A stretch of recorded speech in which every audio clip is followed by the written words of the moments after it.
तरकश में जितने भी तीर है तो चला कर देख ले। एक बार नहीं, हजार बार आजमा कर देख ले। हर बाजी में जीत तो जाऊंगा, चाहे शतरंज के हर खाने में तो वजीर सजा के देख ले। दोस्तों, आज हमारे साथ है डीवाईएसपी सर, रितेश जी पटेल। रितेश जी सर, आपका स्वागत है हमारा कहानियां अनटोल्ड में। सर, सबसे पहले हमारे ऑडियंस को आप ये बताइए कि आपने ये जर्नी कहाँ से शुरू करी, आप किस पद पर हैं, थोड़ा आप शेयर करोगे हमारे ऑडियंस। बिल्कुल। चिराग जी, मैं बेसिकली बिलाड़ा जोधपुर से हूँ। जी।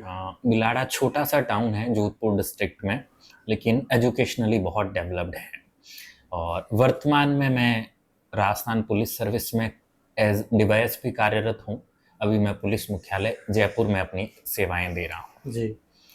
और बेसिकली अपन बात करें मेरी जर्नी की, इंट्रोडक्शन मैंने दे ही दिया मेरा। बेसिकली मेरी जर्नी बिलाड़ा जोधपुर से शुरू होती है। बहुत छोटा सा टाउन है, लेकिन माँ सरस्वती की कृपा है पूरे टाउन पे। बहुत मतलब टीचिंग लाइन में और करियर में, मतलब एक यूपीएससी से अभी तक हमारे गांव का कोई नहीं है, लेकिन बाकी सब सर्विसेज में हमारे गांव से लोग बाग हैं। आरएस, आरपीएस, तहसीलदार सर्विस, जितनी भी रेप्यूटेटेड सर्विसेज हैं, जुडिशियल सर्विस, उसमें हमारे यहाँ से अच्छे खासे सिलेक्शन हर बार होते हैं। और इसके अलावा छोटा सा मेरा ये है कि जर्नी शुरू हुई ममा की स्कूल से। ममा टीचर है मेरी, फादर ओके। साहब भी मेरे टीचर थे। तो गवर्नमेंट स्कूल से पढ़ा लिखा हूँ। कोई बहुत ज़्यादा वो कॉन्वेंट या डीपीएस टाइप की स्कूल से मैं पढ़ा लिखा नहीं हूँ, सही कहा। बिल्कुल बेसिकल गवर्नमेंट स्कूल से पढ़ा लिखा जी। हूँ। शुरू से फादर का ड्रीम रहा था कि ये अच्छा पढ़े लिखे। हाँ। मेरे पिताजी 95 96 में उन्होंने आरएस का इंटरव्यू दिया, ओके। लेकिन कुछ परिस्थितियों की वजह से वो नहीं कर पाए। जी। अच्छा था उनका एजुकेशन, लेकिन गाइडेंस नहीं थी। हम्म। शहर में इतना तब वो ऑनलाइन वगैरह का होता नहीं था। तो उन्होंने सबसे पहले फोकस किया मेरे बड़े भाई साहब पे हम्म। कि ये पढ़ेंगे लिखेंगे। वो आरएस बने 2010 बैच पे। हम्म। फिर उन्होंने फोकस किया मुझ पे। तो मैं 2013 भर्ती का एग्ज़ाम मैंने दिया आरएस का। उसमें 964 कुछ रैंक था, तो कोई सर्विस अलोकेट हुई नहीं। फिर आरएस 2016 दिया मैंने, उसमें 75th रैंक थी मेरी, और मुझे राजस्थान पुलिस सर्विस वाला कैडर अलोकेट हुआ। ओके। और अब सर्विस कर रहा हूँ। हम्म। तो बेसिकली जर्नी का तो देखें तो बहुत लंबी चौड़ी है, हम्म। कुछ आपको आगे और चीज़ें बताऊंगा, जी। लेकिन बेसिक जर्नी में मेरा ये रहा है। बहुत से लोग करियर चूज करने में कंफ्यूज हो जाते हैं, जैसे कि आपका करियर आपने पहले चूज कर लिया कि मुझे पुलिस सर्विस में जाना है। तो जी। सर, आपका जो डिसीजन बना जी। वो कैसे बना? मेरा इसमें एक दो इंसिडेंट मैं आपको बताना चाहूँगा, जी। जिसकी वजह से मेरा रुझान पुलिस की ओर हुआ। ओके। हर आदमी के जीवन में कुछ चीज़ें होती हैं जो मान लो आप किक देती है या मोटिवेट करती है, कुछ भी मान लीजिए आप बेसिकली। जी। तो इंसिडेंट कुछ यूँ था कि मैं बीकॉम फर्स्ट ईयर का स्टूडेंट था। हम्म। तो वंस मेरे एक रूममेट हुआ करते थे, उनको कोई छोटी सी गलतफहमी हुई। हम लोग बहुत अच्छे दोस्त हुआ करते थे। तो उसका कहीं लैपटॉप वैपटॉप चोरी हो गया या खो गया। तो अब बेसिकली मैं ही साथ रहता था। जी। तो वो शक की निगाह मुझ पे आनी थी। मेरे फादर क्या बड़े स्कॉलर सज्जन इंसान थे, टीचर थे। 2019 में पास अवे हो गए। हम्म। ये सारी कृपा उन्हीं की है। तो मैंने पापा को फ़ोन किया, कहा पापा ऐसे ऐसे बात हो गई और मुझे यहाँ चौकी में बिठा लिया। हम्म। पापा बोले बेटा मैं आ रहा हूँ। हम्म। ठीक है पापा, अब आ जाइए। तो पापा आए एक डेढ़ घंटे बाद। और वो जो एएसआई साहब थे, उनकी टोन लैंग्वेज कुछ वैसी थी जो मुझे आज तक अखरती है। क्या कि बेसिकली वो मुझे कुछ भी कहते चल जाता, लेकिन उन्होंने जो शब्द मेरे पिताजी के लिए इस्तेमाल किए जी। वो मुझे चुभ गए। हम्म। मतलब मैं ये मानता हूँ चिराग भाई, किसी से भी आप उसकी औकात की बात मत करो। बराबर है। ठीक है, सबकी अपनी अपनी है। जी। तो उन्होंने जिस टोन में बात करा, मुझे बहुत बुरा लगा। तब मैं सीए का एक प्रोफेशनल स्टूडेंट हुआ करता था। सीपीटी में ऑल ओवर इंडिया मेरी 11वीं रैंक थी, और मैं मेरा सीए परस्यू कर रहा था। जी। तो फिर मेरा रुझान, मैंने कहा यार ये क्या है, ये क्या सर्विस से लोग आते हैं। जी। तो मैंने देखा उसका सिलेबस वगैरह, और चूंकि मेरे पिताजी का पुराना एडमिन का बैकग्राउंड रहा था, हम्म। तो मैंने पूछा पापा को कि पापा ये कैसे करते हैं। तो पापा ने मेरे को बताया बेटा ये एग्ज़ाम इसके लिए होता है, आरएस का एग्ज़ाम होता है, टफ होता है, तैयारी करनी पड़ती है। तो वो इंसिडेंट मेरे दिमाग में घर कर गया कि यार कोई मेरे पिताजी से ऐसे कैसे बात कर सकता है। मेरे पिताजी, मैं आपको चिराग भाई एक बात बहुत अच्छे से बताऊं कि जो भी मैंने हासिल किया है, मेरे बड़े भाई साहब ने हासिल किया है, कि मैं तो पत्थर हूँ, मेरे पिता मेरे मूर्तिकार हैं, इस पूरी शानो शौकत के वे अकेले हकदार हैं। तो उनको जब किसी ने वैसा बोला जिन्होंने आज तक मतलब एक चींटी नहीं मारी, उनको उस तरीके से बात की, तो मुझे वो नहीं जमा। मैंने कहा यार boss, this is not acceptable. तो पापा ने मेरे को बताया कि बेटा इसके लिए ये करना पड़ता है। मैंने उस दिन बॉस फिक्स कर लिया कि मुझे फोर्स में जाना है। फोर्स में जाने के बाद बॉस एक चीज और थी कि आई वॉज जस्ट 166 सेंटीमीटर, मेरी हाइट 166 सेंटीमीटर है, तो मैं थानेदारी में नहीं जा सकता था। या तो आइदर आईपीएस और आरपीएस। तो वो दिन था, तब से मैंने वो चीजें शुरू की, मेरा प्रोफेशनल्स वगैरह सब छोड़ के मतलब मुझे ये चीज करनी है। वो एक बहुत बड़ा मोटिवेशन मेरी लाइफ में था, और उस चीज को लेके मैंने राजस्थान पुलिस सर्विस को फोकस किया और आज जनता की सेवा कर रहा हूँ आपके सामने। तो सर आज की डेट में बहुत से बच्चे ऐसे होते हैं कि ये क्रैक करना उनके लिए बहुत अलग अलग हो जाता है कि हमें तैयारी किस प्रिपरेशन से करनी चाहिए, तो उसके बारे में आप थोड़ा बताएं। प्रिपरेशन के लिए ये बिल्कुल आपका एक वैलिड पॉइंट है, बहुत वैलिड पॉइंट है। रियल में बच्चे मेहनत करने वाले बहुत हैं, लेकिन अपन देखें साइंस का एक बेसिक रूल है, साइंस का एक बेसिक रूल है चिराग जी, कि वर्क डन जो है ना, फोर्स इनटू डिस्प्लेसमेंट। भाई आप बहुत बेसिक चीज है, किसी दीवार को आप खिसकाने की कोशिश करोगे तो वो नहीं खिसकेगी, तो वो नहीं खिसकेगी तो डिस्प्लेसमेंट तो नहीं हुआ, तो फिर वो वर्क डन नहीं माना जाता। तो उसके लिए ये है कि भाई स्मार्ट वर्क, पहले आपको पता हो कि एग्जाम कौन सा लगता है, फिर उस एग्जाम को क्रैक करने के लिए आपके पास मतलब तैयारी, मतलब ऐसे नहीं है कि गधों जैसे मेहनत करनी है, वैसे नहीं करनी, स्मार्ट वर्क करना है। आप अपना सिलेबस उठाओ, फिर किताबें उठाओ, फिर अपने नोट्स। बेसिकली बच्चे क्या करते हैं, एक तो कोचिंग्स के भरोसे रह जाते हैं, कोचिंग्स पूरा नहीं कर सकते, मेहनत खुद को करनी पड़ेगी बॉस, मेहनत हमेशा खुद को करनी पड़ती है। कोचिंग्स आपको गाइड कर सकती है। बेसिकली मैं किसी कोचिंग से नहीं हूँ, मैंने अपना घर से ही किया है सारा। और 12 जनवरी 2013 से 17 अक्टूबर 17, ये 4.5 साल मैंने प्रिपेयर किया है, और एक ही रूम में प्रिपेयर किया है, कोई नहीं रहता था, मैं अकेला ही मैंने प्रिपेयर किया। तो वो स्मार्ट वर्क मुझे लगता है एक बहुत बड़ी चीज है। बच्चे भटक जाते हैं गाइड्स के चक्कर में, ये गाइड पढ़ ली, वो गाइड पढ़ ली, एनसीईआरटी नहीं पढ़ते हैं, फिर खुद के नोट्स नहीं बना के वो सोचते हैं कि यार टॉपर्स के नोट्स से ले लें। बॉस हर व्यक्ति का एक अलग व्यू है। अभी जैसे मेरा मान लो पॉलिटी अच्छा है तो मैं पॉलिटी में कम लिखूंगा, इको अच्छा है इको में कम लिखूंगा, हो सकता है वो आप एग्जाम देंगे तो उसमें ज्यादा लिखेंगे।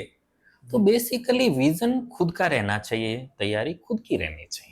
तो अगर बच्चे आज की डेट में अगर कोई बहुत सी चीज़ों में भटक जाते हैं कि हमें कौन सी बुक पढ़नी चाहिए और कौन सी ऑथेंटिक है, क्योंकि कभी कुछ क्वेश्चन आपत्तिजनक हो सकते हैं जी, तो वो आपत्तिजनक क्वेश्चन पे अगर किसी तरह के आइडिया लगाते हैं तो किस बेसिस पे लगाए? देखो सबसे बेसिकली मुझे जो लगता है एनसीईआरटी पढ़े, एनसीईआरटी 6 to 12 पढ़ना चाहिए। वो जो एनसीईआरटी कहती है ना, कोर्ट भी जाके लास्ट में उसे ही मानता है।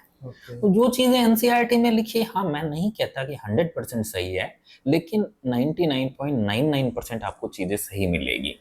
और फिर भी अगर कोई क्वेश्चन डिस्प्यूट होता है, वैसा होता है, तो ठीक है, कुछ और किताबें भी हैं अपने पास, एथिकल किताबें, वो पढ़ी जा सकती हैं। और कई बार ठीक है क्वेश्चन वैसे आ जाते हैं कि उनके 2 आंसर हो जाते हैं, 3 आंसर हो जाते हैं, तो उसमें पीएससी डिलीट भी करता है। वो हो जाता है। जैसे बेसिकली मैं डूंगरपुर से बिलोंग करता हूँ, अब बच्चों के माइंडसेट में ये बैठ गया है कि हमें दिल्ली जाके तैयारी करनी चाहिए या जयपुर जाके तैयारी करनी चाहिए, तो उसमें कितनी बात की सच्चाई है कि हमें कहाँ पे तैयारी करनी चाहिए? इसके लिए चिराग भाई मैं आपको एक चीज बताता हूँ, मतलब ये जो भी बच्चे सेंटिमेंट्स में बह जाते हैं ना कि दिल्ली जाना चाहिए या जयपुर जाना चाहिए, कभी भी खुद को जज्बातों के अधीन मत कीजिए, खुदा और खुद के अलावा किसी पे यकीन मत कीजिए।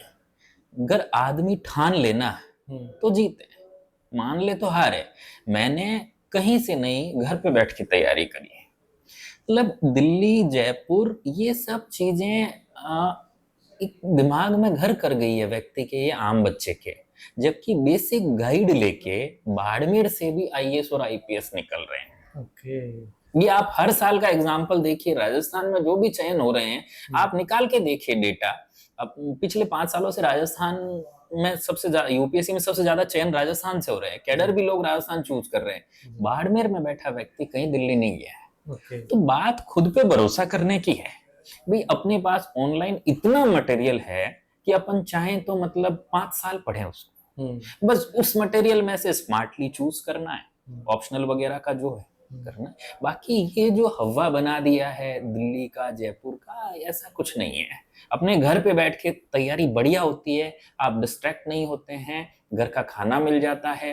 हाँ, कोई व्यक्ति अगर ये कहता है कि मेरे घर पे माहौल नहीं है, तो मेरे भाई माहौल तो बनाना पड़ता है। हाँ। माहौल किसी को बना बनाया नहीं मिलता नहीं है मिलता। भाई। किसी को परोस के दे दी जाए तो कोई भी खा लेगा, लेकिन उस खाने को बनाने के लिए अपने को कितने जतन करने पड़ते हैं। तो खुद के नोट्स बनाने हैं, फिर उनको रिवाइज करना है, टेस्ट सीरीज लगानी है। तो टेस्ट सीरीज तो आजकल ऑनलाइन इतने मटेरियल है, कहीं पे बैठ के पढ़ लो आप। सही है। बात खुद पे यकीन करने की है बॉस। खुद पे अगर भरोसा है, आप कहीं पे बैठ के क्रैक कर लोगे। और मैं उसका बहुत बड़ा एग्जांपल, और आप यूपीएससी के बहुत सारे टॉपर्स उठा लीजिए। मतलब इसमें मैं आपको एक एग्जांपल देता हूँ जो बेसिकली मैंने फॉलो किया। पहली बार जब मैंने वो एग्जांपल सुना तो चिराग जी, मैंने कहा कि ये लड़की फ्रॉड है। एक वंदना सिंह करके यूपीएससी में सेलेक्ट हुई आज से 10 साल पहले, हरियाणा की लड़की थी जी। तो उन्होंने अपने इंटरव्यू में ये लिखा कि मैं ना 1 साल घर से बाहर नहीं गई। तो बॉस मैं हंसने लग गया उसका इंटरव्यू पढ़ के। लेटर ऑन यही एक्सपेरिमेंट मैंने खुद पे किया। लिटरली 178 डेज का मैंने एक स्ट्रीक बनाया, मैं अपनी गली से बाहर नहीं गया। तब मुझे लगा कि यार वो बंदी सही कह रही थी कि 178 डेज मुझ जैसा आजाद रहने वाला आदमी जब घर में बिता गया पढ़ाई के जुनून में, तो यार वो तो यूपीएससी पास करा है, वो साल भर रियल में घर में रही होगी। मैं ये नहीं कहता कि घर में रहना कोई फाउंडेशन है, वो कमिटमेंट, वो आपका मतलब वो समर्पण, डेडिकेशन अपनी स्टडी के प्रति, यार मेरे को कुछ नहीं दिखता, बस मेरे को पढ़ना है, वो किया जा सकता है। That is the logic. कहीं पर भी जाओ आप, पढ़ना तो आपको ही है। यस, ये that is the basic logic boss. पढ़ना खुद को है। और पढ़ने में एक चीज और है, मैं सभी स्टूडेंट्स को, सबको बताना चाहूंगा कि आप ना रिजल्ट की ज्यादा उम्मीद मत कीजिए कभी भी। गीता में जो लिखा है रियल में बहुत बड़ी चीज है, कर्म करते रहो, फल की इच्छा नहीं करनी है। मतलब श्री कृष्ण ने रियल में, मतलब मैंने कृष्णा को बहुत पढ़ा है और बेसिकली कृष्ण ने बहुत सही चीजें, भगवान है वो तो मतलब है ना, आप पढ़ाई का परिणाम क्या होता है चिराग जी, धीरे धीरे आता है। मतलब ये वैसा है कि सालों की जो तपस्या है ना, वो जिस दिन आप सिलेक्ट हो जाओगे उस दिन लोग कहेंगे कि ये यार मतलब चंद सेकंड्स में हीरो बन गया। ऐसा नहीं है मेरे भाई, उसने कितने डेडिकेशन से कितने साल एक ही कुर्सी पे बिताए हैं वही जानता है। लेकिन किया जा सकता है, क्योंकि मेरे जैसा, मैं आपको बहुत मतलब मैं, मेरा जो एजुकेशनल बैकग्राउंड है वो बताता हूँ जी। एक इंसान का कैसे डाउनफॉल आता है और कैसे वो रेस करता है। मेरे भैया ने एक बहुत अच्छी बात सिखाई मेरे को कि जब आदमी मैरियाना ट्रेंच में चला जाए 11,033 मीटर खड्डे में, तो उसके बाद खड्डा नहीं है, उसके बाद राइज होना उसको। तो जो व्यक्ति 10th की स्टेट मेरिट में था, 12th में मैथमेटिक्स ओलंपियाड में भारत के टॉप 24 में था, वो व्यक्ति बीकॉम में आके 49% पे अटक जाता है। एमए में मेरा गुड 3rd डिवीजन है 45% से। तो मैंने वो डाउनफॉल देखा, लेकिन उसके बाद मैंने खुद का एनालिसिस किया और इसमें सबसे बड़ा योगदान बॉस मेरे फादर का था। He used to call me कि बेटा तू मेरा सचिन तेंदुलकर है, तू मेरा रिकी पॉन्टिंग है। तो वो जो कॉन्फिडेंस था ना, उससे मैं वापस राइज हो गया कि यार ये भी 10th में भी मैं ही था, 12th में भी मैं ही था, ग्रेजुएशन में भी मैं ही हूँ, पीजी में भी मैं ही हूँ। तो मेरे जैसा इंसान बॉस अगर 45% से वापस राइज कर सकता है ना, तो कोई भी व्यक्ति कुछ भी कर सकता है, बस करने वाला चाहिए। ओके, यानी लोग स्कोर पे जो देखते हैं कि मार्कशीट पे नंबर के आधार पे करियर चूज करते हैं, उनको नहीं करना चाहिए। सिर्फ आपका डेडिकेशन क्लियर होना चाहिए कि आप मेहनत किस तरह से कर रहे हैं। यस, मतलब जब जागो तभी सवेरा, सवेरा। ये परफेक्ट लाइन है मेरे भाई, बहुत परफेक्ट। मतलब इससे परफेक्ट चीज मैंने नहीं देखी कि मार्कशीट देख के करियर चूज करना एक बहुत आम धारणा है, लेकिन अपने सपनों को जिंदा रखना, मतलब open your wings and fly in the sky, वो बहुत बड़ी बात है। मतलब बहुत बेसिक सी चीजें हैं कि यार मार्कशीट देख के तो मैं, जैसे आपकी 12th की मार्कशीट में 90% है, मैं आपको सजेस्ट कर दूंगा आप तो यार आईआईटी के लिए प्रिपेयर करो। बॉस आपका ड्रीम क्या है, बात वो है भाई। आपका ड्रीम ये है कि मेरी कैप पे या शोक स्तंभ हो या मेरे कंधे पे सितारे हो, तो वो ठीक है, आप कहीं ना कहीं वाया आईआईटी वाया एमबीबीएस उस ड्रीम के पास पहुंच जाओगे। जी। अब वो रास्ता आपको शॉर्ट करना लंबा करना है, वो आपको पता है, तो हो जाता है। और मैं तो सभी पेरेंट्स से भी देखो इस पॉडकास्ट के माध्यम से ये निवेदन करूंगा कि बच्चों को आप प्रेशर कुकर मत बनाओ। मतलब बच्चों पे इतना प्रेशर है चिराग जी कि तुझे 90% लानी है, तुझे 92% लानी है, तुझे 95% लानी है। क्या करोगे उस परसेंटेज का मेरे भाई? जब तक आपका दिमाग इनोवेटिव नहीं है, आपके ड्रीम्स क्लियर नहीं है, तो उस परसेंटेज के क्या मायने हैं? कोई सेंस नहीं उस परसेंटेज की। उससे बढ़िया तो आप अपने बच्चों को इस चीज के लिए मोटिवेट करो कि बेटा आपका ड्रीम क्या है, कि पापा मेरा ड्रीम पायलट बनना है, तो उसको एविएशन सेक्टर का नॉलेज दो कि बेटा ये ऐसे ऐसे इतनी मेहनत करनी पड़ेगी आपको, तो वो ऑटोमेटिक मेहनत करेगा। सपनों के लिए सब मेहनत करते हैं। और उस मार्कशीट के बेसिस पे तो मैं इस मामले में सर कुमार विश्वास को फॉलो करता हूँ। जी जी। मतलब मैं बहुत प्रेज करता हूँ उनको, एडोरेबल है वो पर्सन, कि उन्होंने एक चीज बोली कि it is better to be a poet than a bad engineer. कितनी बढ़िया चॉइस थी कि वो चाहते तो हो सकता है इंजीनियरिंग में अच्छा पैकेज मिल जाता, यूपीएससी में भी सिलेक्ट हुए, लेकिन उनको उनके सपने पता थे। जी। तो अपने सपने पता होने चाहिए। मार्कशीट बेसिस पे ये सभी पेरेंट्स से निवेदन है कि ये मत कीजिए, जो बच्चा करना चाहता उसे करने दीजिए। अब जैसे बेसिकली मैं आपका एग्जांपल बताऊं, आपने चुना पॉडकास्ट, कर रहे हो, इट्स योर ड्रीम। तो बॉस ये होता है सपने चेज करना। हम चाहते तो और भी चीजें कर सकते हैं, लेकिन जो सपने हैं वो चेज कर। मैं तो इस पे भरोसा करता हूँ और सभी पेरेंट्स से ये कहता भी हूँ जहां भी जाता हूँ कि यार बच्चों के सपने पूछे, उनको प्रेशर कुकर मत बनाए। बट आज के डेट में क्या होता है कि सबको रिजल्ट यानी फास्ट है। जैसे कि आज की मेडिसिन के डिपार्टमेंट में भी देखिए तो हम पहले आयुर्वेदिक में चलते थे, बिल्कुल। तो अब क्या कि वो प्रोसेस स्लो होता था, बट आज की डेट में वही हम कर रहे हैं कि मेडिसिन लिए हमें 1 घंटे में आराम होना चाहिए। तो यही चीज़ें आज की डेट में एजुकेशन में भी हो रहा है कि हम आज प्रिपरेशन कर रहे हैं, विद इन हमें 1 साल में उसका रिजल्ट मिलना चाहिए। आई थिंक आपके हिसाब से आपको क्या लगता है कि ये सही है? बॉस इट्स वेरी रॉन्ग, ये बिल्कुल सही नहीं है। मतलब अपन जैसे आयुर्वेद, होम्योपैथी या एलोपैथी किसी की बात करें, slow and steady wins the race अपन क्यों मानते हैं? वो कछुआ जो रेस जीता उसको अभी तक अपन सुन रहे हैं, क्यों सुन रहे हैं? क्या उसके बाद खरगोश कभी रेस जीता ही नहीं? बहुत बार जीता होगा, बहुत बार, अ लॉट ऑफ टाइम्स। लेकिन बॉस जो चीजें धैर्य पूर्वक होती है ना, वो तेजी से नहीं हो सकती। मतलब हमारी मारवाड़ी में एक कहावत है, बड़बड़ तो नहीं खाना चाहिए, ठीक है, कि गर्म चीज एकदम से नहीं खानी चाहिए, जीभ जल सकती है। तो ये मैं तो इसके बहुत खिलाफ हूँ। तेज रिजल्ट मिलना, हाँ क्विक रिलीफ एक अलग चीज है, चलो मिल गया, लेकिन वो टेम्परेरी रिजल्ट होता है बॉस। इसका एक छोटा सा एग्जांपल देता हूँ आपको। मेरे साथ एक पटवारी में सेलेक्ट हुए, नाम नहीं बताऊंगा जी। तो that was my first exam, वो मेरा कंपटीशन में पहला एग्जाम था। मुझसे बहुत लोग होपफुल थे, ब्राइट स्टूडेंट था यार, लेकिन डियर कितना ही ब्राइट स्टूडेंट आ जाए, मेरे को राजस्थान जी के पढ़ना था, मेरे को हिंदी पढ़नी थी, बहुत सी चीजें मेरे को पढ़नी थी। मैथ्स मेरा अच्छा था शुरू से, तो उन्होंने भी एग्जाम दिया, मैंने भी एग्जाम दिया, वो पटवारी हो गए। मेरा एम पटवारी नहीं था, तो मैं पढ़ता रहा, लेटर ऑन मैं आरपीएस हो गया। वो आज शायद आ रही हो गए होंगे पटवारी से, इससे ज्यादा नहीं हुए होंगे, क्योंकि मेरा टारगेट वो नहीं था। मैं धीरे धीरे चलता रहा। मेरे पूरे स्कूल के बैच में और कॉलेज के बैच में मेरी सबसे अंतिम जॉब लगी, सबसे लास्ट जॉब मेरी लगी, और मैं इकलौता अफसर हूँ। तो ये धीरे धीरे रिजल्ट मिलते हैं। मैंने 12 जनवरी 2013 को, युवा दिवस 13 को मैंने ये शुरू किया सब कुछ। 6 महीने मेरे को मेरा प्रोफेशनल सीए वगैरह वो छोड़ के आने में लगे, माइंड सेट करने में लगे, और 17 अक्टूबर 17 को मेरे रिजल्ट आए। तो वो 4.5 साल की प्रिपरेशन थी। तो आपको एक्स्ट्रा ऑर्डिनरी कोई बिल्डिंग बनानी है तो यू हैव टू, आपको अच्छा करने के लिए वेट करना पड़ता है जी। अभी जैसे आप और मैं बैठे हैं, मुझसे बहुत से सवाल होते थे कि क्या करना चाहते हो।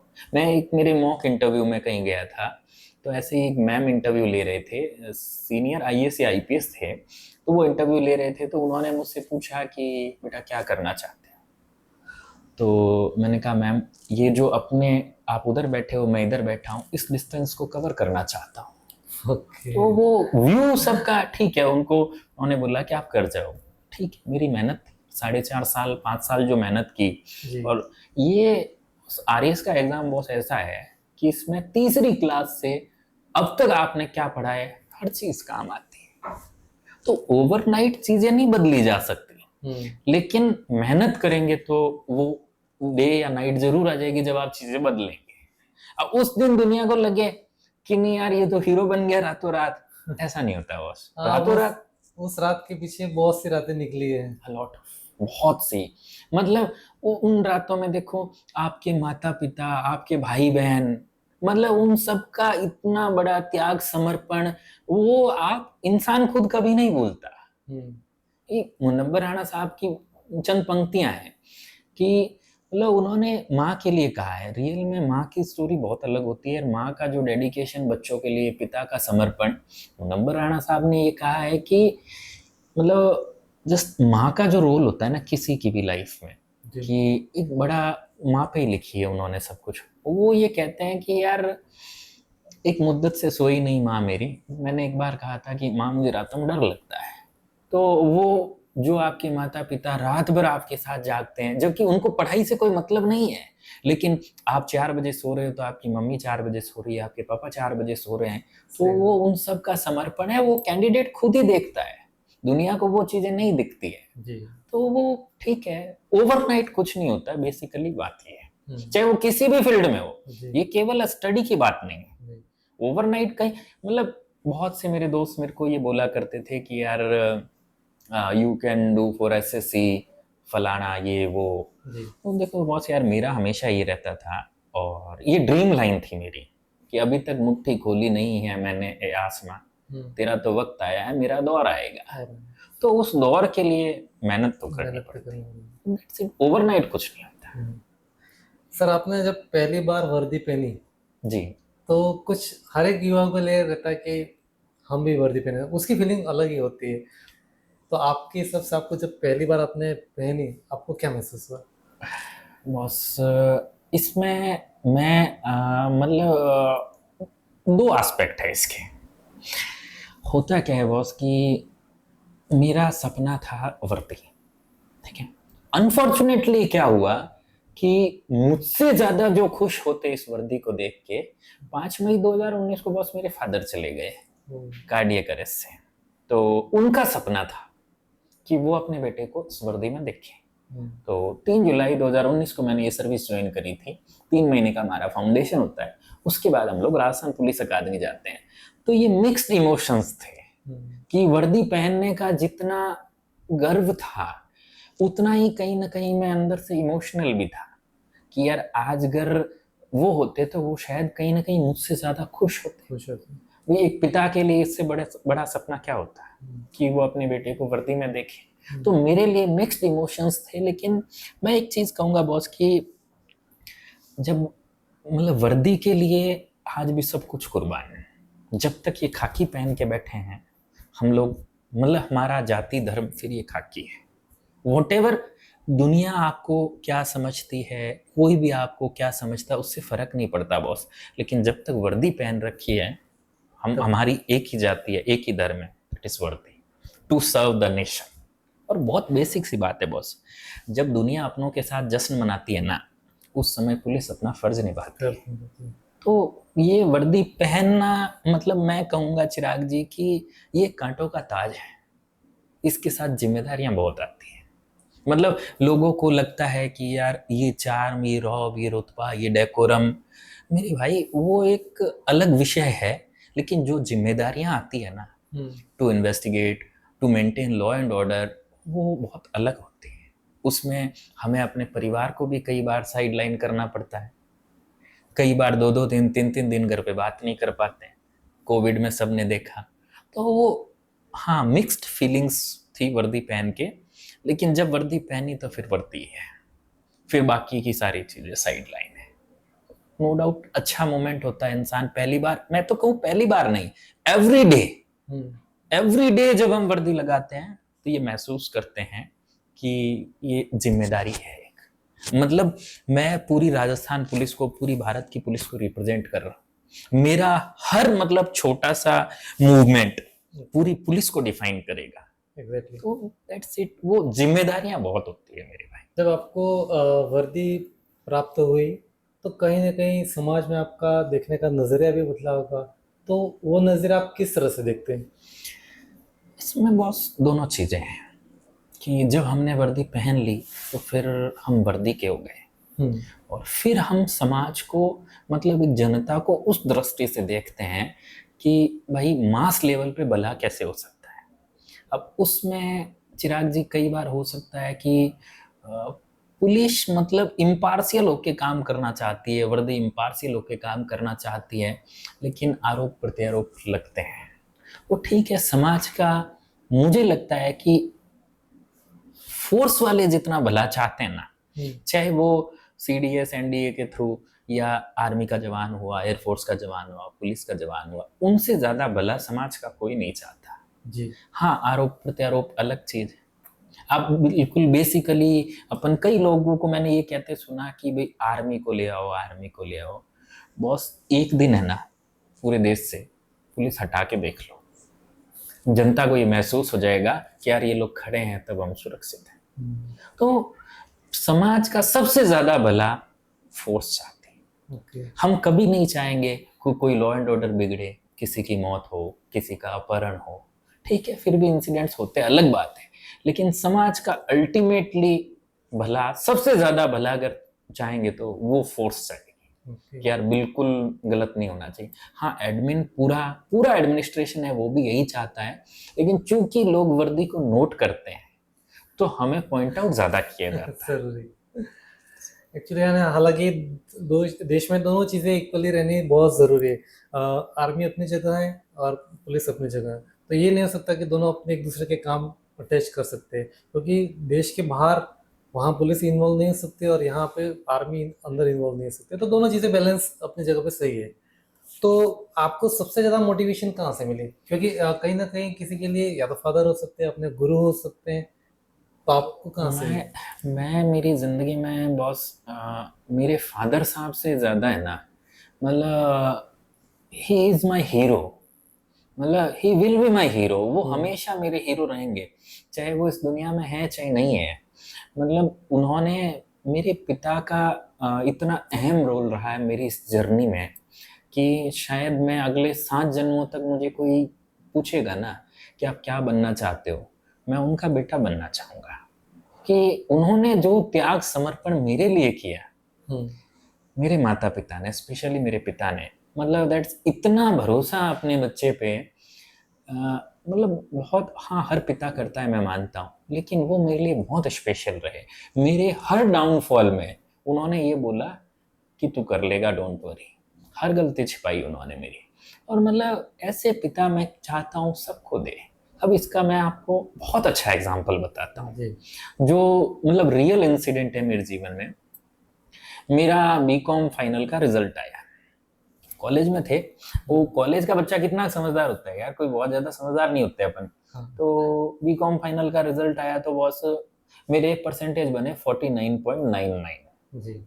अब आप देखना चिराग जी, जिस बच्चे के परिवार में 16-17 गवर्नमेंट सर्वेंट है, 10 टीचर है मेरे परिवार में, ओके। तो वो बच्चा यही सोचेगा कि यार मैं बीएड करनी मुझे। अब बीएड में बहुत एक दिक्कत की, बीएड करने के लिए आपको 50% जरूरी चाहिए ओबीसी। मैं सही बात। ओबीसी से हूँ, हाँ। तो एग्जैक्टली। अपन तो रह गए वहां, हाँ। काम खत्म हो गया एक तरीके से। तो मैंने कही यार अब क्या होगा। तो जैसे तैसे मेरे छोटे भाई ने रिजल्ट बताया घर पे कि पापा भैया का रिजल्ट आ गया, वो 50 उसके हुए नहीं। तो पापा मेरे बाहर चले गए थोड़ी देर के लिए। तो मैंने सोचा चिराग भाई अब तो पक्का है मिस्त्री मार्केट भेजेंगे मुझे कि अब बेटा हो गई पढ़ाई तुझसे। क्योंकि आप सोचिए एक इतना मास लेवल पे जो 10th में मेरिटोरियस स्टूडेंट रहा, 12th में जिसने बहुत अच्छा किया, वो व्यक्ति कहाँ डाउनफॉल होके कहाँ पहुंच गया। तो ठीक था यार, मैंने कई चीजें शायद बिगड़ रही है। बॉस आप विश्वास नहीं करोगे, मेरे पापा आधे पौन घंटे बाद आए और मैं तब तक वहीं बैठा था जहाँ मैं बैठा था घर पे।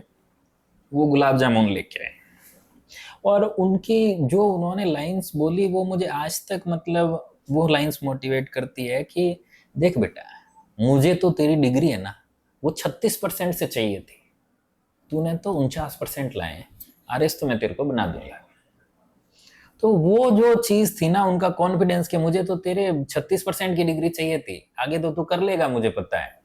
तो बॉस वो जो भरोसा था ना मेरे पापा का, मैंने उसके सहारे वापस शुरू किया सब कुछ। उनका नहीं, मैंने सब कुछ खोया नहीं है, नथिंग, मान लो तो जीते, ठान लो तो जीते, मान लो तो हारे, बॉस करेंगे। ये वो इंसिडेंट था कि इट कैन मेक यू और इट कैन ब्रेक यू, ये आपको तोड़ सकता है बना सकता है। अब मुझे चूज करना था कि मुझे मेरे पिताजी के भरोसे पे खरा उतरना है, क्या करना है। मैंने उस दिन के बाद कभी बॉस पीछे मुड़ के नहीं देखा।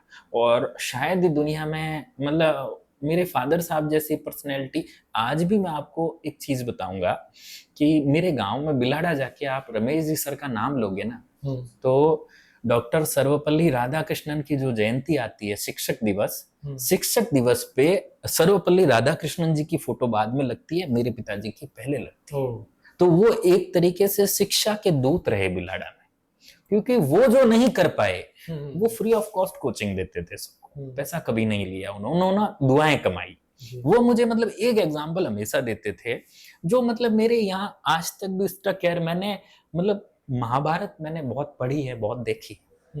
वो कहते थे कि बेटा कृष्ण, अर्जुन और कर्ण दोनों बराबर के योद्धा थे। इवन कि कर्ण बहुत महान था, अर्जुन से भी हो सकता है। तो बात ये थी कि जनरली जब कर्ण और अर्जुन का युद्ध चल रहा होता है तो अब कर्ण बाण चलाते हैं और अर्जुन का रथ 2 कदम पीछे चला जाता है जी। अर्जुन बाण चलाते हैं और महारथी कर्ण का, अंगराज कर्ण का रथ 4 कदम पीछे जाता है। तो अर्जुन बड़ा खुश होता है कि देखो पार्थ, देखो देखो माधव, मैंने क्या कर दिया। तो उस दिन युद्ध समाप्त होता है, घर पे जाते हैं तो कृष्ण थोड़े नाराज होते हैं। माधव आप नाराज क्यों हैं, मैंने आज अच्छा प्रदर्शन किया। बोले देख पार्थ, तेरे रथ पे मैं बैठा था, तीनों लोकों का स्वामी, ये कर्ण ही है जो 2 कदम पीछे रथ को ले गया। तो उस दिन मुझे ये समझाया पिताजी ने कि बेटा घमंड बहुत बुरी चीज होती है। तो उन्होंने मुझे सिखाया कि बेटा ये जिस दिन भी तू बनेगा, चाहे तू कुछ भी बने, आरएस बने, आरपीएस बने, पद पोस्ट मोह माया प्रतिष्ठा, ये टेम्परेरी होते हैं और सैल्यूट जो है वो तेरी कुर्सी को लगेगा, तुझे नहीं लगेगा जी।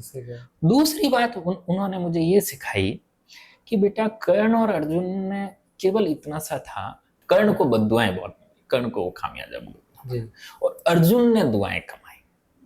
तो बेसिकली बॉस वो चीज घमंड वाली मेरे दिमाग में आज तक भी है कि यार ठीक है, कुछ भी बने, अपन एक अच्छे इंसान है, ओके है, और घमंड करना नहीं बनता। तो मेरे पिताजी का तो बॉस ऐसा रोल रहा है। और देखिए मेरे पिताजी के बाद भगवान का मैंने ये देखा बॉस, उनका एकदम आकस्मिक निधन हुआ। मतलब ये देखा मैंने कि जब मैं 7 सुखी होने वाला था तब पिताजी मेरे चले गए। He was only 52 years old, cardiac arrest हुआ, वो चले गए। तब मैं मेरी लाइफ में सबसे ज़्यादा टूटा। मतलब मैं इतना टूटा कि मुझे लगा कि ये सब नौकरी वोकरी सिलेक्शन वगैरह कोई मायने नहीं रखते यार, जब मेरे पिता नहीं है। पर बॉस एक चीज़ है, ईश्वर हमेशा देखता है। उन्होंने तब मेरी बीवी को भेजा, पत्नी मेरी सिविल जज है, आरजीएस है, निधि नाम, भी गंगानगर पोस्टेड है। और मेरे पिता के बाद मेरी पत्नी ने मुझे संभाला। अगर वो नहीं होती तो शायद ये आज तक का सफर मैं तय नहीं कर पाता। मतलब she is an iron lady. पहले मेरे पिता रहे, फिर मेरी पत्नी मेरी प्रेरणा रही, और आज भी मेरी पत्नी का मेरे जीवन में बहुत अहम योगदान है। Okay. कोई भी समस्या चाहे बड़ी रही चाहे छोटी रही, कितनी ही कंट्रोवर्सीज, पुलिस में कंट्रोवर्सीज आम बात है, कितनी ही कंट्रोवर्सीज क्रिएट हुई, लेकिन वो मेरे साथ खड़ी रही। उसने हमेशा एक ही चीज बोली कि कुछ भी हो जाए दुनिया में, मैं तुम्हारे साथ हूँ। तो इट्स बॉस सबसे बड़ी इंस्पिरेशन मेरी यही रही, मेरे पिताजी और मेरी पत्नी। इनसे बड़ा मेरे लिए कोई रोल मॉडल नहीं। बाहर रोल मॉडल बहुत हो सकते हैं, लेकिन इंटरनली अपन जानते हैं कि अपने लिए कौन खड़ा है। आपके जॉब रोल में सबसे चैलेंजिंग काम क्या आते हैं आपके सामने? बॉस, पुलिस में एवरीथिंग इज चैलेंजिंग।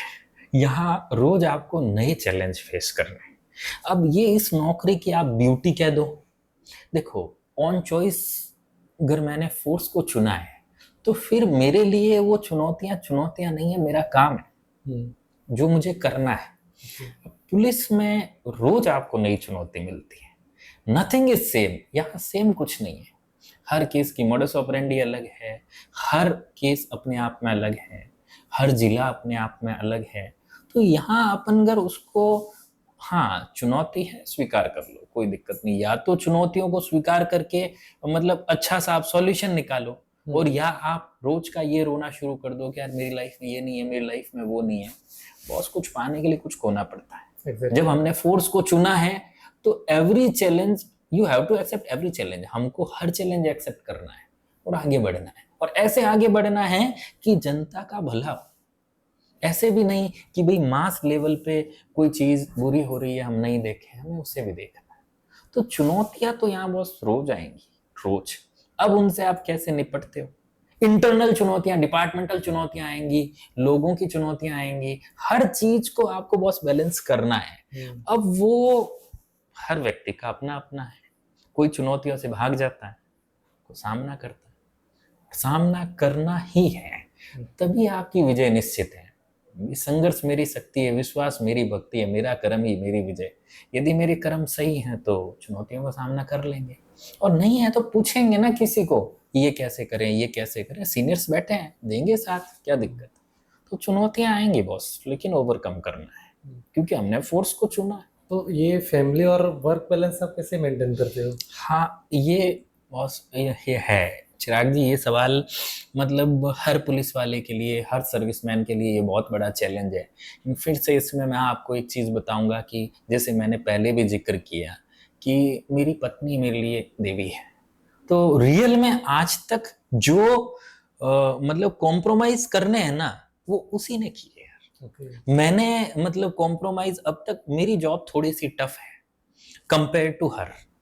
तो मेरी जॉब टफ है। आज मेरे 16 17 18 महीने का बच्चा भी है, 2014 में बच्चा हुआ। तो हो सकता है शायद आज तक उस बच्चे ने मेरे साथ 4 रातें कंटिन्यूस नहीं बिताई होंगी। तो ये इस मामले में बॉस मैं ब्लेस्ड हूँ कि मेरी पत्नी ने बहुत कॉम्प्रोमाइज की, तो मैं ये नौकरी कर पा रहा हूँ। अदरवाइज वर्क लाइफ बैलेंस बड़ी टफ हो जाती है इसमें, क्योंकि ये पुलिस की नौकरी चैलेंजिंग है। आप कई बार आपको लॉ एंड ऑर्डर ड्यूटीज में 3-3 दिन, 4-4 दिन, 7-7 दिन बाहर रहना पड़ता है। बहुत सी चीजें, फिर पीछे परिवार का देखना, तो उसमें बस कहीं ना कहीं बैलेंस खुद को ढूंढना होता है। तो परिवार वाले समझते हैं आपको कि यार अलग टाइप की नौकरी है, सारा है। और कई बार तो ये भी होता है कि मम्मा से बात नहीं होती 7-7 दिन, 5-5 दिन, ठीक है, पर वो भी समझ जाते, ठीक है मेरा बच्चा कहीं ना कहीं भी वही भगत सिंह के माँ वाली बात है यार। सब लोग ये चाहते हैं कि भगत सिंह पैदा तो हो लेकिन पड़ोसी के घर में, तो वो नहीं होता। यहाँ हर माँ को ये समझना पड़ेगा कि मेरा बेटा भगत सिंह है, तो वो जी पाएगी। और मोस्ट मतलब प्रीशियस थिंग मेरे भाई ये है कि आपका परिवार आपको समझे। मेरा परिवार मुझे समझता है, तो मैंने वर्क लाइफ ये बैलेंस कर लिया। हाँ, कई बार होता है, अप्स एंड डाउन्स आते हैं, क्योंकि सबसे बड़ी चीज़ है भाई अप्रिसिएशन। कई बार पुलिस में अप्रिसिएशन नहीं मिलता, तो लगता है कि यार हम परिवार से भी दूर हैं, इधर जॉब में भी अप्रिसिएशन की कमी है। लेकिन बहुत सेल्फ मोटिवेट करना होता है खुद को। जॉब को हमने चुना है, परिवार अपना है, तो बैलेंस तो आपको बिठाना पड़ेगा, आज नहीं तो कल। हाँ, परिवार थोड़ा समझता है तो इजी हो जाएगा, जहां परिवार नहीं समझ पाता है तो उसके लिए चुनौती हो जाएगी, क्योंकि बॉस वर्दी की नौकरी, वर्दी की नौकरी में आपका कोई शेड्यूल नहीं है, 24/7 you are a government servant, तो जरूरी नहीं है कि आपको छुट्टी मिले। तो ठीक है, मेरा अब तक टचवुड ओके है, 6-7 पोस्टिंग रही चाहे नहीं रही, लेकिन वो सारा समझ गई, ममा भी सारा समझ गई, तो वहाँ से मुझे ठीक ठाक बैलेंस मिल गया, तो लाइफ थोड़ी इजी हो गई। बाकी हो सकता है टफ हो जाता। पब्लिक की एक्सपेक्टेशन आपसे और जो ग्राउंड रियलिटी रहती है, तो वो चीज़ें कैसे देखते हो? हाँ, ये चीज़ है कि ग्राउंड रियलिटी और एक्सपेक्टेशंस पब्लिक की पुलिस से बहुत हाई है। आपको मैं छोटा सा एग्जांपल बताता हूँ। से फॉर एग्जांपल, आपका चिराग जी फोन चोरी हो गया जी। ठीक है, अब यू विल गो टू थाने, आप थाने जाओगे, थाने जाके आप वही है कि साहब मेरा फोन चोरी हो गया, ये रिपोर्ट। अब आप कह रहे हो कि साहब फोन ऑन है या ऑफ है, जो भी है, ठीक है, जो भी आईओ आपको सुन रहा है, डीओ आपको सुन रहा है, उसके यहाँ तुरंत रिपोर्ट आई कि फला फला जगह पे झगड़ा हो गया और माथा फूट गया, तो वो तुरंत वहां भागेगा। अपने को क्या लगेगा, यार मेरी समस्या का समाधान नहीं हुआ।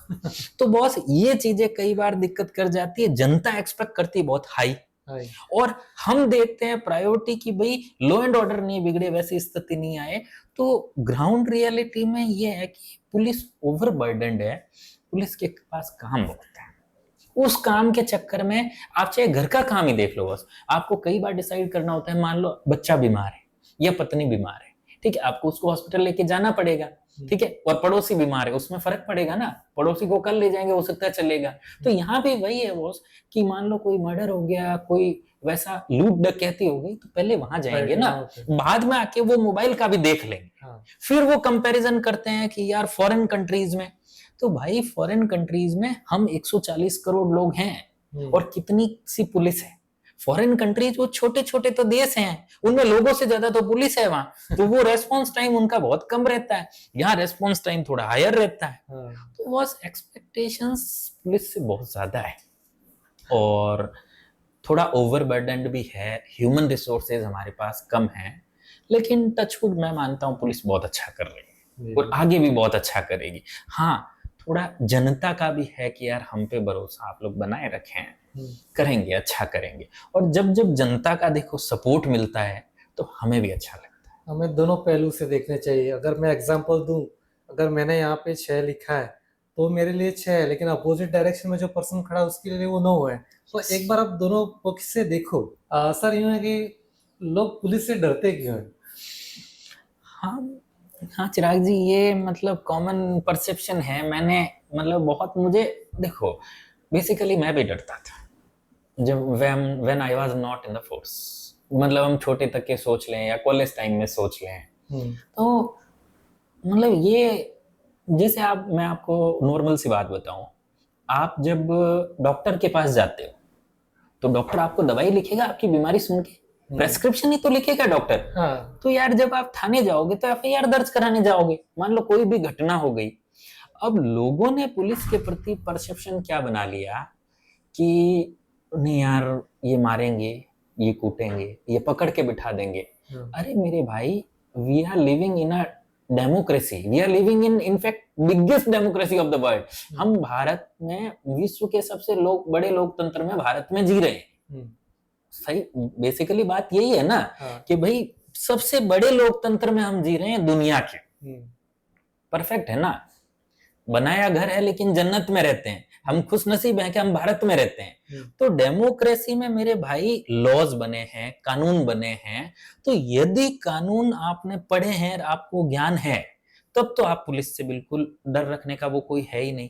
लेकिन अब पूर्व में यहाँ ब्रिटिश रूल रहा, बहुत सी चीजें रही, तो क्या कि अपन ने वो परसेप्शन बना लिया कि यार पुलिस तो कूटेगी, पुलिस तो मारेगी।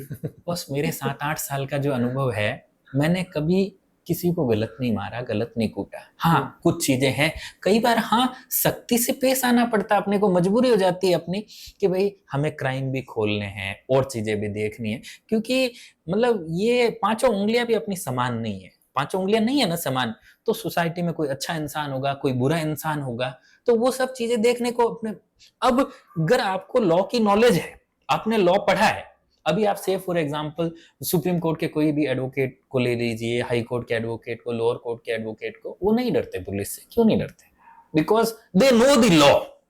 अगर आपको लॉ का पता है ना मेरे भाई, तो आपको पुलिस से डर नहीं लगेगा। अब बेसिकली बात आ जाती है लिटरेसी पे, कि अभी भारत की लिटरेसी रेट, जब आप देखना, अब मेरे सपनों के भारत, मेरे सपनों का भारत, मतलब मैं देखता हूं 2050 इंडिया को, जब हम लोग अपनी लिटरेसी रेट 90 अबव हो जाएगी ना भारत की, फिर देखना ये डर खत्म हो जाएगा। डर खत्म हो जाएगा मतलब कि पॉजिटिव बात कर रहा हूं मैं, नेगेटिव बात नहीं कर रहा हूं। देखो, भय बिन प्रीत नहीं, ये भी बात है ना, भय बिन प्रीत नहीं। वो बात ये है कि हाँ, जिसने गलत किया उसको डर लगे, जिसने सही किया है उससे वो पुलिस से डरने की आवश्यकता नहीं। उसके लिए हम रात को 24/7 खड़े हैं। बहुत बेसिकली बेसिक सी बात है भाई, कि डरना पुलिस से मैं नहीं मानता कोई मायने रखता है। अगर आप सही हैं तो बिल्कुल, आप अगर कोई गलत इंसिडेंट हुआ है तो भाई आप थाने ही तो जाओगे, अब उसमें डर कैसा? हाँ, कोई मिसबिहेव कभी भी कुछ भी हुआ है, कई लोगों के दिमाग में वो बैठ जाता है, हाँ वो ठीक है, कई बार हो जाता है, पुलिस जानबूझ के गलत नहीं करती, लेकिन ठीक है, गेहूं के साथ गुण भी पिसता है यार, तो बड़ा लोकतंत्र है, बहुत ज्यादा लोग हैं, हो जाता है। आर्मी जब गुजरती है सर, तो लोग ऑटोमेटिकली सैल्यूट कर देते हैं, लेकिन जब पुलिस वहाँ से गुजरती है तो लोग ऐसे कटाक्ष उपयोग करते हैं, जैसे कि मुझे नहीं कहना चाहिए, बट जैसे कि किसी कांस्टेबल को ठुल्ला बोल देते हैं इजी वे में। तो क्या ये लोग सही है? ये इज्जत आर्मी ने क्यों कमाई और पुलिस ने क्यों नहीं कमाई? बॉस, इसमें मैं आपको कहना चाहूंगा कि लहू में लावा होगा, अनामिका अंबर की 2 लाइंस मुझे बड़ी प्यारी लगती है यार। मतलब वो लाइंस ने वर्दी को बहुत अच्छा डिफाइन किया है।